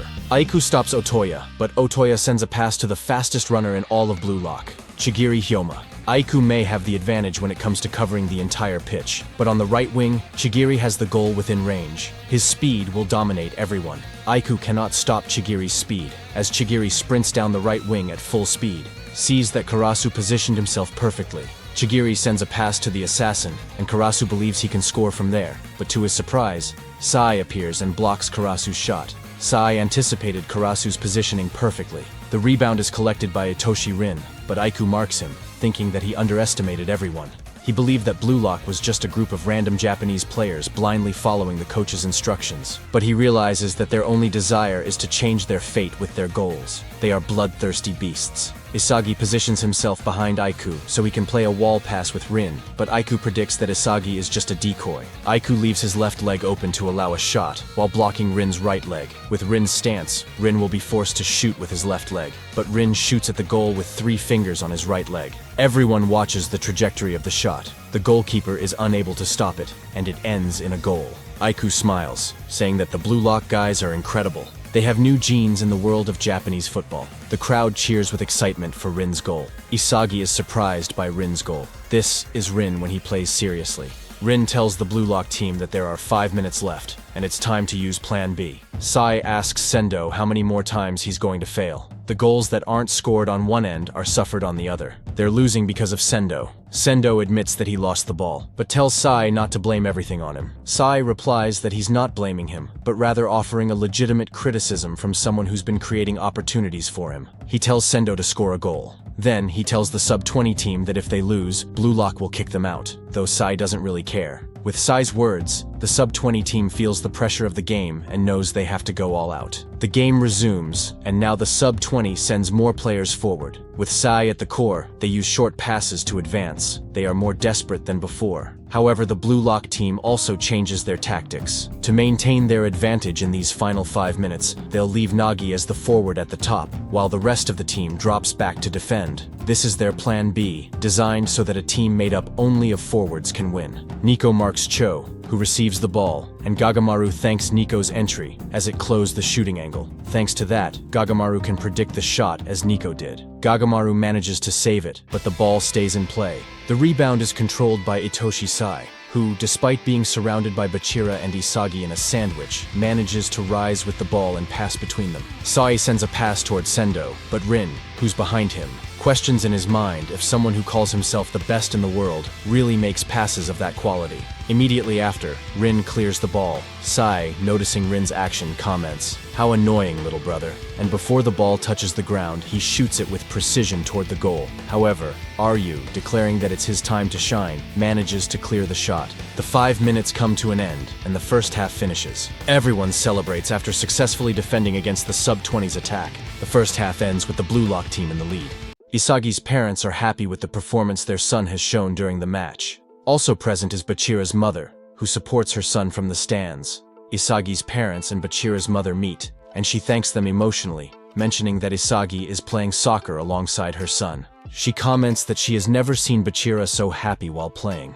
The parents express mutual gratitude for the support they've given one another. Later, Chigiri's mother and sister are shown watching the match. Karasu and Otoya remark that both are very beautiful. Chigiri's mother expresses that her son looks radiant, just like he did in the past, and his sister agrees, saying that, finally, Chigiri has returned to being himself. On the other hand, the manager and the special advisor are engaged in a discussion. Buratsuda tells the manager that, in soccer, the winners are the good guys, and the losers are the bad guys. He doesn't accept excuses. He orders the manager to do whatever is necessary to secure victory, as they must win to become the good guys of Japanese soccer. In sports, results are the only thing that matters. Finally, he demands that they crush the players of Blue Lock. Meanwhile, in the Blue Lock locker room, the players are celebrating the advantage they've achieved in the match. Ryu enthusiastically asks if anyone saw his glamorous clearance executed with a spinning kick. Hiyori congratulates Chigiri on his excellent runs and asks how his leg is holding up. Chigiri thanks him and assures that he can still keep running. Meanwhile, Nagi is looking for a towel, but it is Reo who hands him one, congratulating him on his goal and encouraging him to score more. Nagi confidently replies that he can keep going. At that moment, Henri and Ego enter the locker room. Ego firmly orders his rough diamonds to be quiet. He tells them to imprint the mechanics of what happened onto their brains. They had a strategy before the match started, but at first, it didn't work. The one who caused the shift was undoubtedly Itoshi Rin, supported by Isagi Yoichi. By playing closer to what they had trained for and having Isagi stick to Rin the whole time, their chances increased dramatically. Ego then asks Rin why he made that decision. Rin responds that he needed a sacrifice to break through the U-20's 4 defenders, and Isagi fit that role perfectly. Ego is satisfied with the response, pointing out that such decisions cannot be simulated in training. He then turns to Isagi and asks if he sees himself as a sacrifice. With determination, Isagi responds that he does not, as his intention is to score a goal. Ego approves, stating that this is the correct mindset they should have. Ego addresses the 11 players on the field, emphasizing that their egos have brought them to this point, making them the protagonists of this battle. However, he warns that this does not guarantee that the second half will be the same as the first. He tells them to stop celebrating and not get overconfident, as they haven't won anything yet. He insists that they should not settle and must keep attacking relentlessly. They cannot relinquish their right to be the protagonists until the match is over. Ego also clarifies that the formation will remain the same, but gives them one clear instruction for the second half: run them over. Meanwhile, Isagi reflects that the players of Blue Lock do not play to win like a traditional team. Each one fights to stand out and score their own goals. With this realization, Isagi decides that, just like Rin, he must also prove his worth in this match. In the U-20 team, there is concern about the second half, and they discuss whether to change the formation. When they ask Sai for his input, he responds indifferently, saying they can do whatever they want because he doesn't care. Then, he splashes water on his face and announces that he's leaving. The team tries to stop him, warning that without him, there will be no match, but Sai insists that he doesn't care, reminding them of the terms of his bet with Captain Aiku. If the team can't keep up with him, he'll leave the game. Sai explains that the U20 team is made up of flawed players, and that's the reality. He only agreed to play because he was interested in facing Blue Lock. Although Blue Lock is still inexperienced, he sees that they are striving for something entirely different, and that's what he wanted to confirm. Having no more reason to stay, Sai begins to walk away. Aiku stops him, pointing out that his bet was selfish. If they lose, they'll be expelled from the U20 and disappear as a team. Aiku expresses that he has never felt so hurt and frustrated, and that if Sai abandons them, they'll have no chance of winning. However, Aiku mentions that they still have one last card to play. That demon. Shido steps in, asking Sai if he doesn't think his presence alone is enough to make him stay. Sai finally relents, demanding that the demon step onto the field and unleash chaos. Rin recalls Sai's words. If he keeps acting like the younger brother, he'll never surpass him. In the past, Rin admired his brother Sai, seeing him as the best soccer player. On one occasion, while watching a match, Rin wondered if he could ever be as strong and great as Sai. During the game, Sai sent a pass, but Rin intercepted it, questioning if he too could become the best striker in the world. Rin took the shot and scored a goal. Although he apologized to Sai, his brother praised him, saying he did an incredible job and encouraging him to keep playing soccer alongside him. Sai declared that Rin could be the second best player right after him. From that moment, Rin's dream was to become a soccer player like his brother. His vision of the future was clear. Sai would be the best striker, Rin the second, and together they would win the World Cup. Rin loved playing with Sai, feeling invincible at his side. Together they would be the best in the world. One afternoon, while they were eating, Sai asked Rin what he thought about while playing.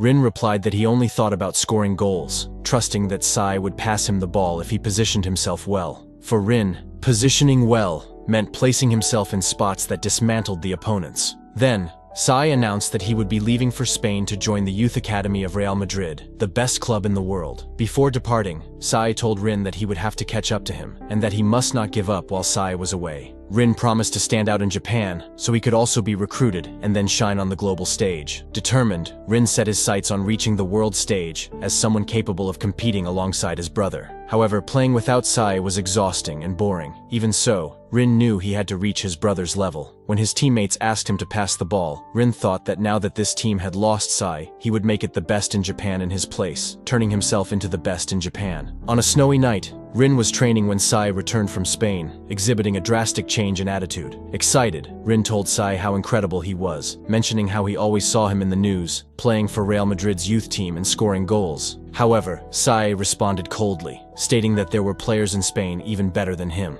He added that he had changed his dream. He no longer wanted to be a striker, but the best midfielder in the world. Confused, Rin tried to correct him, suggesting that Sai must have meant the best striker in the world. But Sai interrupted, telling him to shut up, adding that only someone who didn't understand the reality of the world would say such a thing. Rin, wounded by his brother's words, refuses to accept them and asserts that he will continue to regard Sai solely as the brother of the best striker in the world. However, at that moment, Rin no longer perceives him as the brother with whom he once shared dreams in the past. Sai then issued a challenge. If Rin could beat him in a one-on-one match, Sai would share his dream with him again. But if Sai won, their shared dreams would come to an end. Uncomfortable with the proposal, Rin said he didn't want to play under those conditions. However, Sai, emanating an intimidating aura, initiated the challenge, stating that the first to score a goal would be the winner. During the duel, Rin realized the vast gap that now separated them. Sai displayed an impressive level of skill, with movements and dribbles honed during his years in Spain. Rin couldn't keep up, and was easily outmatched, left behind without any chance to react. Sai asks Rin what he has been doing during the 4 years he was away. Finally, Sai scored the goal, ending the match. After the duel, Rin tried to justify himself, explaining that he had worked tirelessly during the 4 years Sai was away. He said he had dedicated himself to becoming the best in Japan, aiming to be recruited like his brother and serve as his replacement. Rin added that he had led his team to become the best in Japan, just as he had promised. But now, with his dreams shattered, he felt he had no reason to continue playing soccer. Sai, relentless, responded that if that were the case, Rin should quit soccer. He said Rin's excuses like being the best in Japan or his replacement made him sick. To Sai, Rin was nothing more than a nuisance, a bothersome younger brother with no value. Sai declared that he no longer needed Rin in his life. Devastated, Rin found himself in his room, deep in thought. He realized that, deep down, he had only played soccer to stay close to Sai. But to Sai, Rin had been nothing more than a tool to help him achieve his own dream.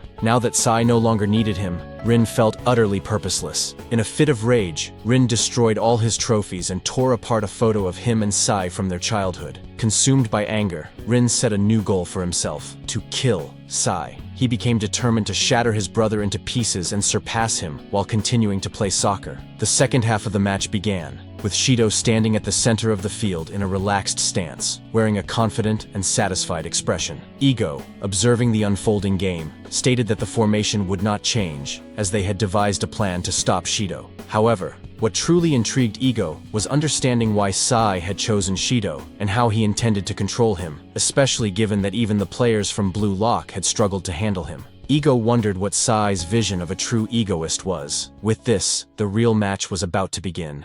Shido tells Rin that he's unleashed, but those explosions will end now. He tells him that they're going to make it clear who will be number one between them. Isagi asks Shido to stop, but Rin responds to Shido that he's right. He wanted a barking dog to spice up his game, calling him a plague of blonde hair. Shido agrees and refers to Rin as someone who's a fan of his little brother. With Shido on the field, the dynamics of the game will change. Whoever manages to catch those changes and acts first will have the opportunity to become a hero. This match is defined by reflexes and by getting into the flow. It can't end without Isagi scoring his goal because this match belongs to him. The second half of the match begins. Nico analyzes that Shido's weapon is his ability to score from the edge of the box, so he can't take his eyes off him. The key moment will be when Shido receives the ball, and Nico plans to intercept it on the last line of defense. Suddenly he notices that Shido starts running, ignoring both formations, even freezing his own team. For Shido, football is not an 11 versus 11, but a 1 versus 21. Sai, despite the limited space, makes a precise pass to Shido. Chigiri runs to mark him, but Sendo arrives as support under Sai's orders, and together they create a wall. Sendo plays a role similar to Isagi's for Rin, something Chigiri wasn't expecting. With that move, Sendo sends a perfect lateral pass to Sai's feet, right in front of the box. Sai feints a shot, but instead makes a perfectly executed cross pass. Shido, fascinated, comments that he likes that brutality. Since his entry, the Japan U20 team has become much more offensive. However, Nico arrives in time to block the shot, using his safety zone. Still, it seems that he also committed a foul on Shido during the process. Shido, annoyed, threatens Nico, telling him he'll get payback, while Nico responds by calling him a plague and sarcastically apologizing for stepping on him. Shido tries to attack him, but Sai stops him, reminding him that he shouldn't ruin his life with a red card. Sai tells him to prove his worth with goals, and not to disappoint him again. Shido thanks Sai for the warning. Meanwhile, Isagi and Gagamaru congratulate Nico for his defense, pointing out that he was able to keep up with them. But Nico admits that he was only able to stop them by committing a foul, and that worries him. He reflects that he needs to be more attentive to predict the most dangerous points of Sai and Shido's actions, even when they don't have the ball. Sendo compliments Shido perfectly, and gets into the most annoying positions for the Blue Lock team, which delayed Nico's decision and led to the foul that earned him a yellow card. Since Shido's entry, Sendo has changed his style, becoming a disruptive factor for Blue Lock. Isagi, impressed, notices that Nico is injured. Nico assures him that he can keep playing and that he wants to stay on the field. Although he's angry for not being chosen as a forward, he understands something important after that play. Crushing forwards is the pleasure of defenders.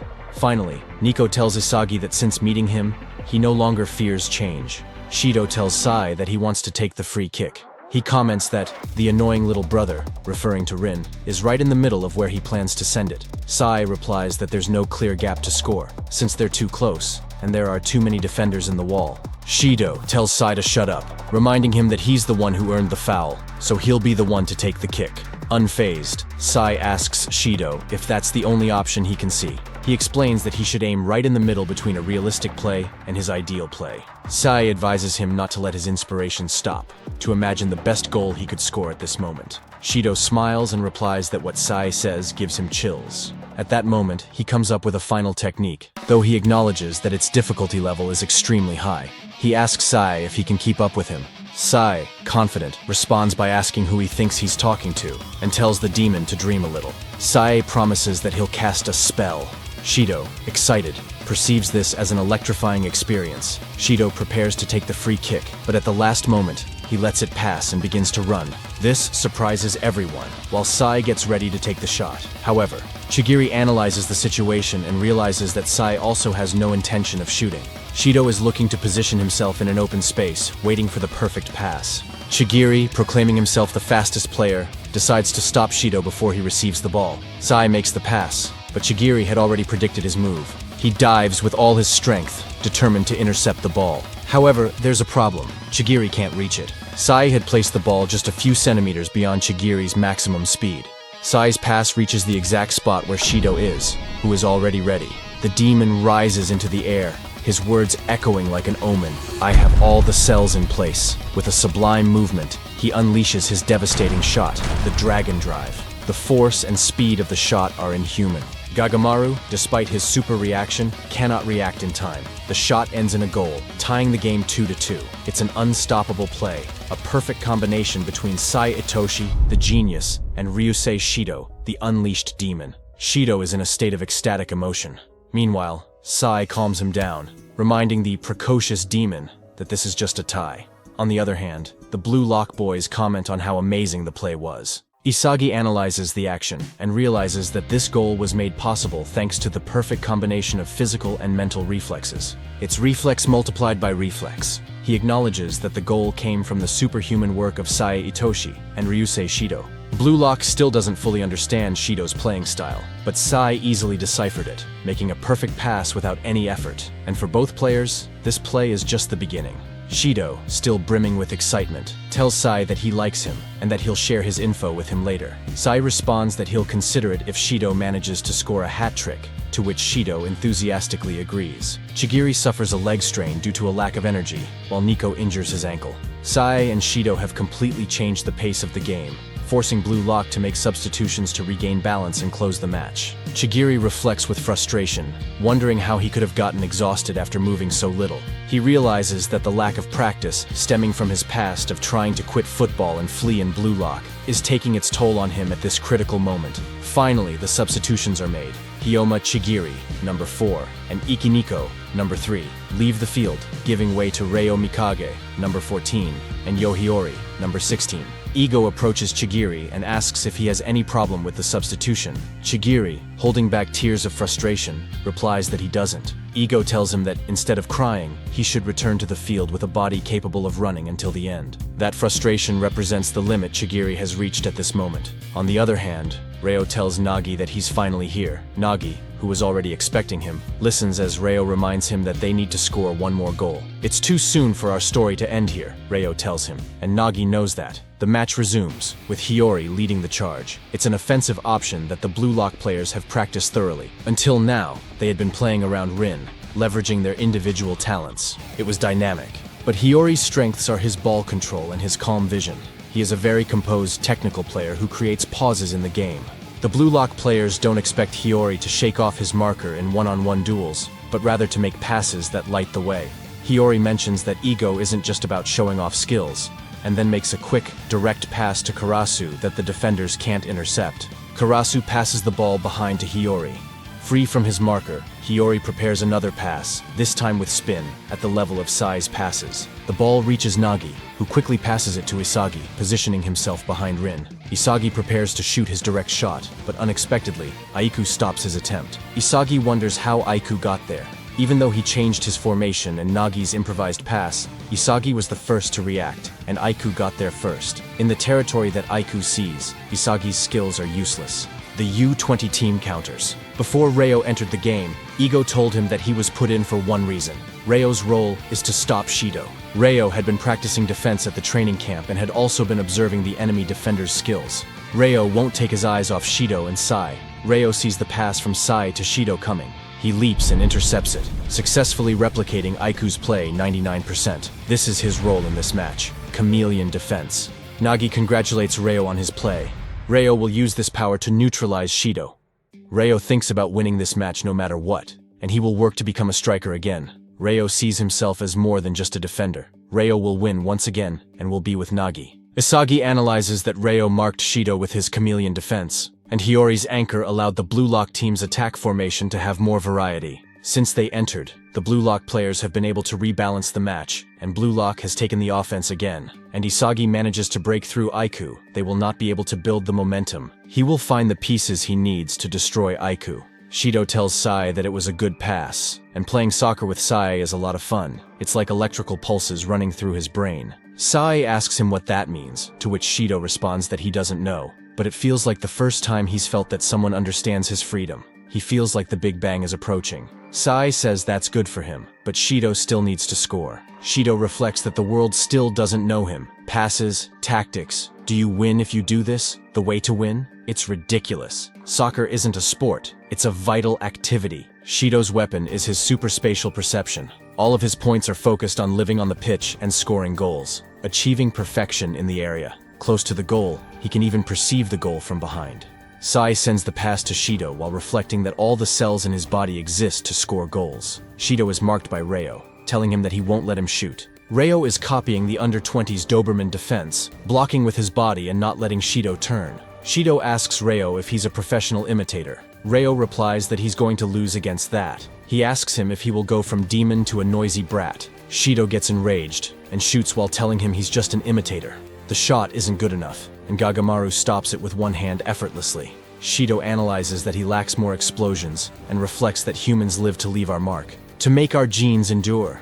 It's part of the programming of all living beings. By getting close to others or hurting them, we engrave ourselves in their memory. It's the same. Creating something, aspiring to be someone important, or leaving descendants are ways to leave your mark on this world. It's just that for Shido, the way to do this is through soccer. Shido has to concentrate. For him, a goal is fertilization. Shido is the seed, and the goal is the egg. And birth, he calls it an explosion. While reflecting on all this, Sai appears to intercept Nagi's pass and performs an ultra-long pass. The Blue Lock guys take this terribly. They have to fall back. Shido is alone. Only the goalkeeper remains. But Gagamaru appears and clears the ball with his head.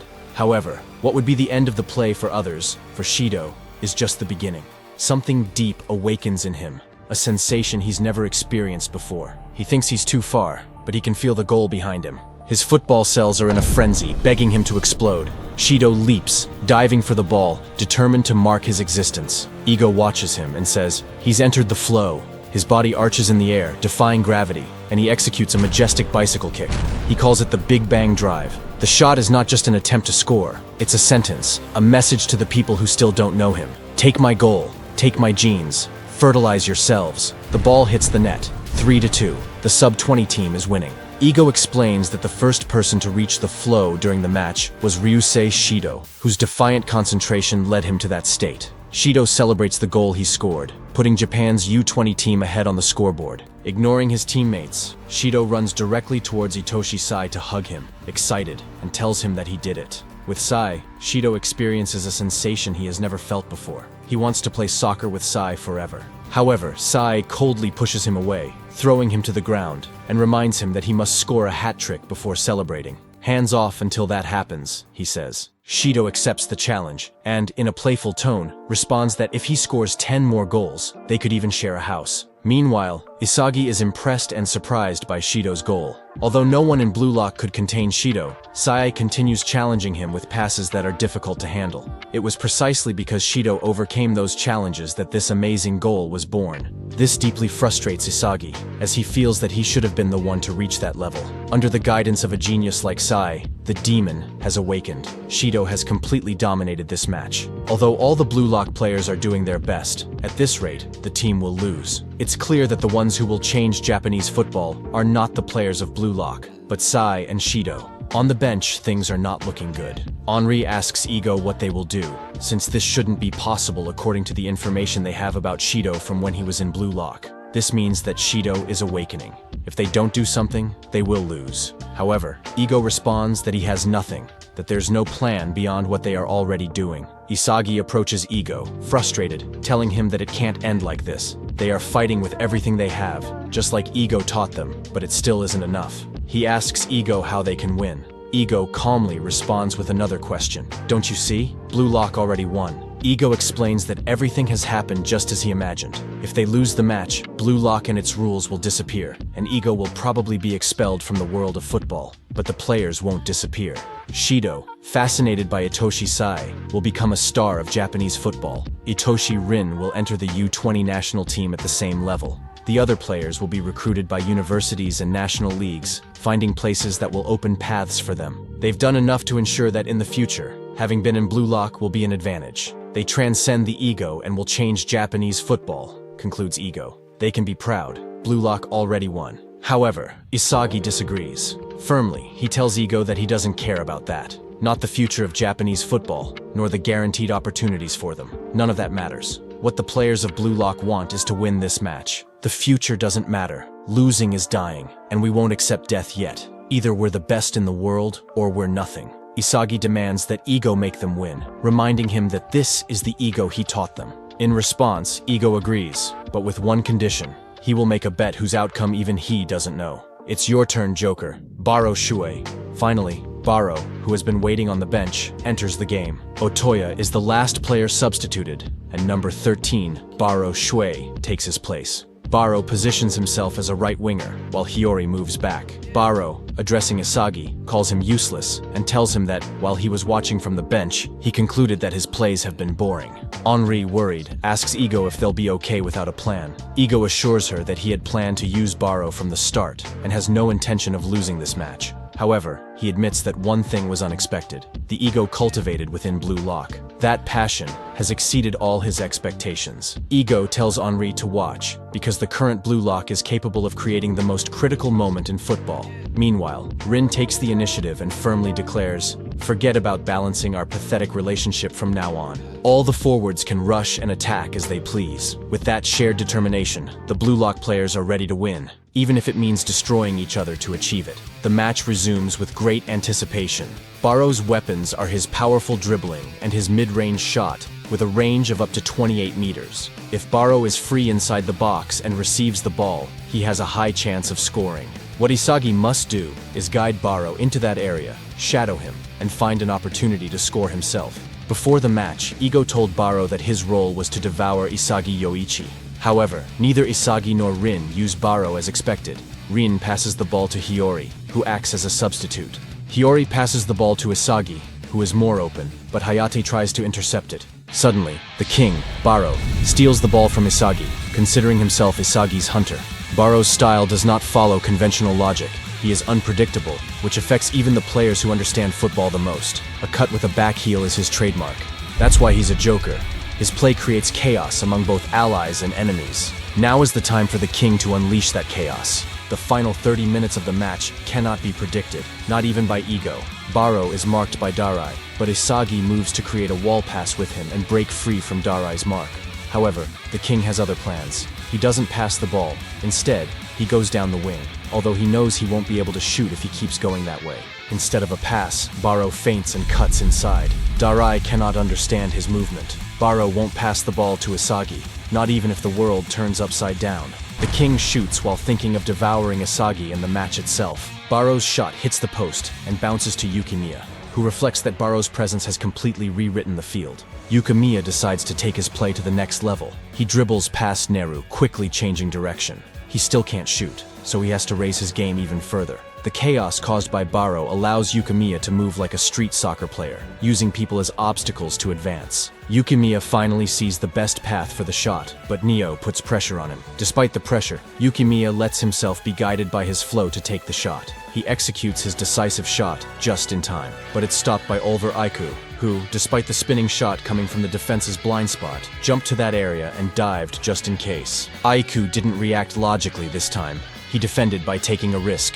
He feels incredible, as his whole body could identify the most dangerous point of the shot. Has Aiku reached the flow? Aiku has been waiting for this moment. In the past, Aiku also wanted to be a striker. Play for others, for the team. That's what the adults used to say. Aiku tells his coach that he wants to become the best striker in the world. He doesn't want to make assists. He wants to score goals. He asks his coach to let him play the way he wants. However, the coach refuses, arguing that soccer is a sport where you win as a team. If Aiku doesn't follow the rules, the coach won't let him play. The adults only water the sprouts they want to grow, but they don't allow anything outside their calculations to bloom. And by the time you realize it, all the flowers are the same. When Aiku understood this, he had already forgotten how to bloom. He confesses to his coach that, lately, he hasn't been enjoying playing. He thinks that when he goes pro, he'll earn a decent salary, marry a cute girl, and be moderately happy. Aiku has stopped believing in becoming the best striker in the world because the part of him that believed in that dream is dead. He doesn't solely blame the adults, he also blames himself for not standing firm. His life as a striker ends here. Now Aiku decides to become the best defender in the world. He thinks that coaches only mass-produce boring strikers, and he wants to destroy them as a defender. He won't play for others anymore. He will make this flower bloom for his own sake. Thanks to the players from Blue Lock, Aiku's voltage has risen. He perceives everyone's positions and their next actions. He feels it with his entire body. He has accumulated abilities to the limit. From here, Aiku can see another world. It's an unparalleled sensation. Aiku predicts Rin's movements. Observing just the right interval and space Rin needs to use his skills, he decides to hunt down that pause. He also observes Isagi, thinking that the two of them move while keeping each other in mind. If the Blue Lock project had started 3 years earlier, Aiku would probably still be aspiring to be a striker among them. But that is a different story from the one he chose. Isagi watches as Aiku holds Rin off. His reflexes and predictions have improved. This is flow. Aiku predicts Rin's movements again and steals the ball from him. He is determined to trample them and bloom on his own. Sai takes the ball and congratulates the captain on his good defense, telling him to get ready for the final credits. The U20 team immediately counterattacks. The Blue Lock players position themselves to defend with everything they have, preventing the U20 team from scoring another goal. Ryo thinks about the possibility of a counterattack, but first, he must stop the demon. Shido moves quickly, dodging Ryo's mark. He came to challenge him physically. Ryo gets frustrated because he can't copy Sai while dealing with Shido. Karasu can no longer contain Sai. Sai makes a precise pass to Shido. Ryo observes that the timing and speed are perfect. However, from this distance, coming from behind, it seems impossible for Shido to take a shot at the goal. But if Ryo underestimates Shido, he will ruin the shot. That's how Shido is. Gagamaru congratulates Ryo. Thanks to him, Shido has fewer options. In that position, Shido can only shoot to one side of the goal, either high or low. What will Shido do? Gagamaru must trust his instincts. Shido shoots, and Gagamaru stretches downwards, but the shot goes upwards. Then, Gagamaru performs an acrobatic save, preventing Shido's goal. This play is called Shachinoko Fish Kick. Ryo runs to clear the ball and send it to a corner, but he doesn't. Instead, he immediately controls the ball, lifts it with the heel, and makes a spinning jump. He knows this move better than anyone. It's his copy of Nagi Seishiro. The crowd is astonished by Blue Lock's incredible defense. The hot pass reaches Nagi, who declares that the counterattack starts now. Isagi, in his mind, prepares himself. Now that they've escaped, he is determined. This time, he will score. However, shifting from attack to defense creates gaps. In this situation, his predictions become useful. If he gets to the goal with his reflexes, he can win. He will try to find the exact point where only he can score. Baro moves behind Isagi, who perceives that Baro is trying to take the ball from him. He wonders what Baro is thinking. Defender Darai marks Baro, preventing him from moving freely around Isagi. Baro notices that Darai has quickly adjusted and is well covering him. Moreover, Aiku is alert at the last line, blocking any potential passes. Without clear routes, Baro decides to change his approach. He must take advantage of Isagi's light and search for a darkness that only he can see. A unique darkness that will lead him into the flow. Blue Lock advances towards the goal. The U20 defenders are determined to stop them. Isagi analyzes the situation. It's not the right moment yet. If he attacks now, the U20 defense could stop him. There are 3 conditions to score. 1. A place where he can use his weapon, the direct shot. 2. A precise pass to that spot. 3. Aiku not predicting Blue Lock's movements. Isagi must observe with his eyes and brain the moment when all 3 conditions are met. The goal is near, and he has to find the path to victory within the current. At that moment, Karasu joins the attack because they need more players. Now, Isagi has more pieces on the board. Karasu makes a precise pass to Isagi in the exact spot. Then, Isagi sends a long and complicated pass to Nagi, a pass that only he can control. The defenders focus on Nagi. With the ball on his back, Nagi makes a pass to the blind spot where Isagi runs, surpassing the defenders. Isagi moves forward just as he had predicted. Aiku can no longer reach him. He has all the pieces for his play, but a new player emerges who had predicted his calculations, Sai. Sai tells Isagi that he is the heart of Blue Lock and that he has a good brain, but he wasn't in Isagi's calculations. He was outside his field of vision and came directly to block the most dangerous spot. Isagi feels the frustration. That play was his best work, the culmination of all his effort. Then, Isagi recalls Ego's words. Strikers bear the responsibility and fight until the last second. Isagi does not give up and will fight to keep the play alive. He still has this moment in front of the goal. He is confident. He can do it. If he stretches his leg, he can score. Even if it's just with the tip of his toe, he must take his final step. Just as Sai realizes that Isagi is about to shoot, he pushes him, causing him to lose his balance and preventing him from taking a direct shot. Isagi is stunned. The goal is right in front of him, but he has no weapons against Sai. At that moment, another player appears, Rin. Sai wasn't the only one who predicted Isagi's play. Rin had also predicted it and ran to the spot. Isagi, in a quick move, sends the pass to Rin, but behind him is Aiku, ready to steal the ball. Aiku warns the Blue Lock players not to get their hopes up. Something so insignificant won't be enough to surpass him. But there's still someone else, with an insatiable hunger, determined to devour anything in his path. Baro Shuei. Aiku, surprised, wonders, what's Baro doing here? Wasn't he supposed to devour only Isagi? Baro, relentless, doesn't stop. He devours Isagi's light and makes it his own. Now, that light belongs to the king. With unshakable force, Baro shoots a stunning goal straight into the back of the opposing goal, unleashing an impact that makes the entire stadium tremble. The number 13 of Blue Lock rises and celebrates with the majesty of a true king, sealing the 3-3 draw of the match. The crowd, in a frenzy, roars with excitement. The Joker has once again stolen the show. Isagi asks Baro how he was able to score that goal.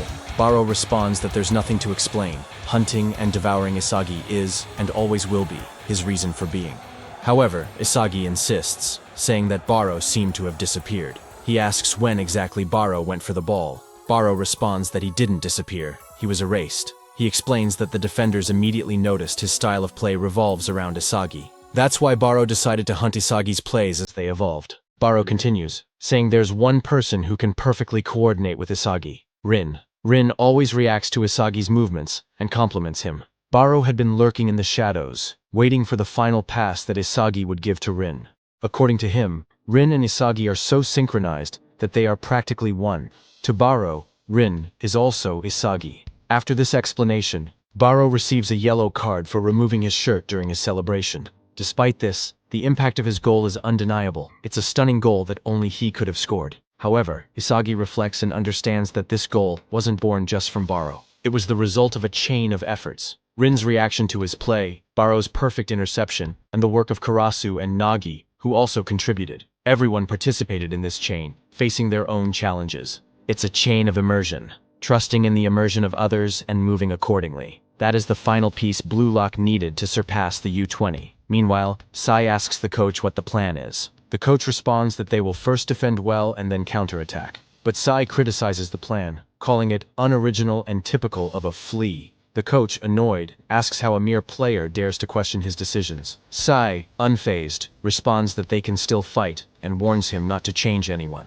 According to Sai, a true coach should perceive the passion of his team at all times. Aiku and Sendo, for their part, are frustrated with Blue Lock's performance. They're amazing, and facing such a strong opponent only encourages the stars to shine even brighter. Aiku reflects that he will no longer play for others. His purpose now is to make a flower bloom for himself. He swore it. Though deep in his mind, he thinks that if a true striker ever appears trying to bloom, he would like to offer a hand and tell him to do it. But that day has not yet come. Aiku, determined, stands as the last obstacle before Japanese football is reborn.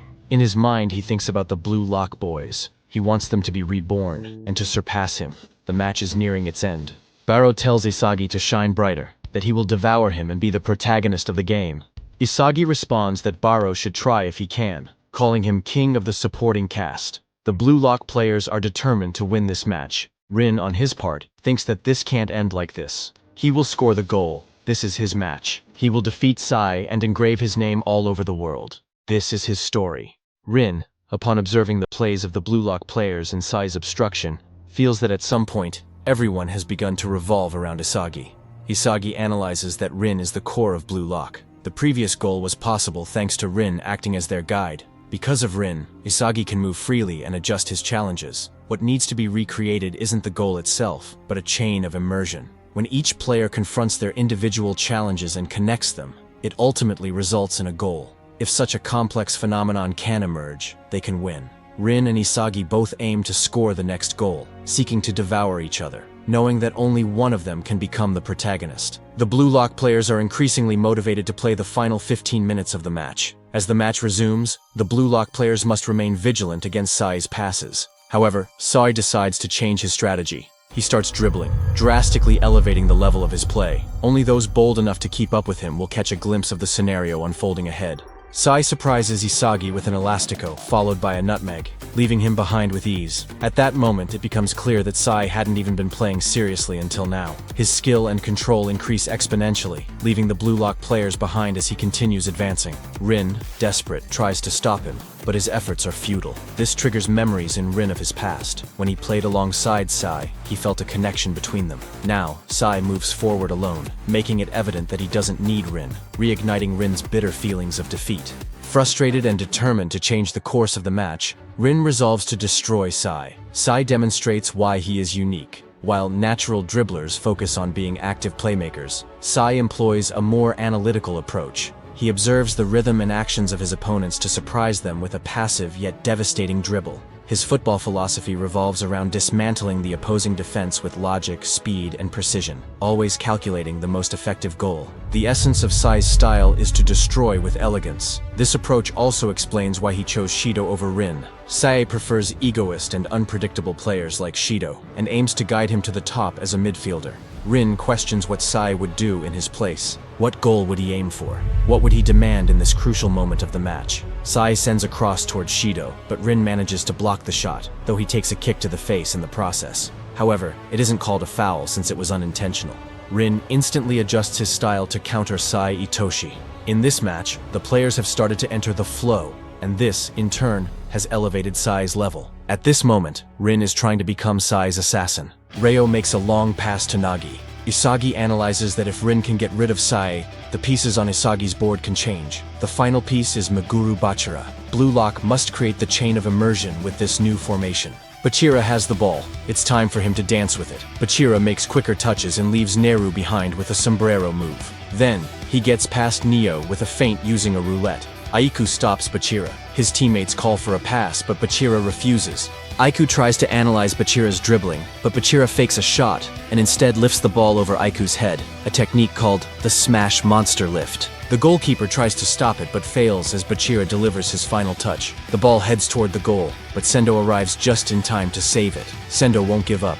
He refuses to let Blue Lock's mediocre players take his spot. He's determined to change Japanese football. No longer caring about models, Sendo now dreams of marrying a Hollywood actress. His ambitions have shifted to a global scale. Sai has the ball, and the passion of Blue Lock hasn't only reached Aiku, but resonates throughout the entire U20 team. Both Blue Lock and the U20 players have been evolving during this match. The U20 players refuse to fall behind. They too are determined to change Japanese football. Sai treats the normal forwards fairly. He gives anyone who wants to score a chance to shine. Sai sends a pass to the U20 players, breaking through Hiyori and Ryu's defense. Kitsune shoots at the goal, but Reo blocks the shot with his head.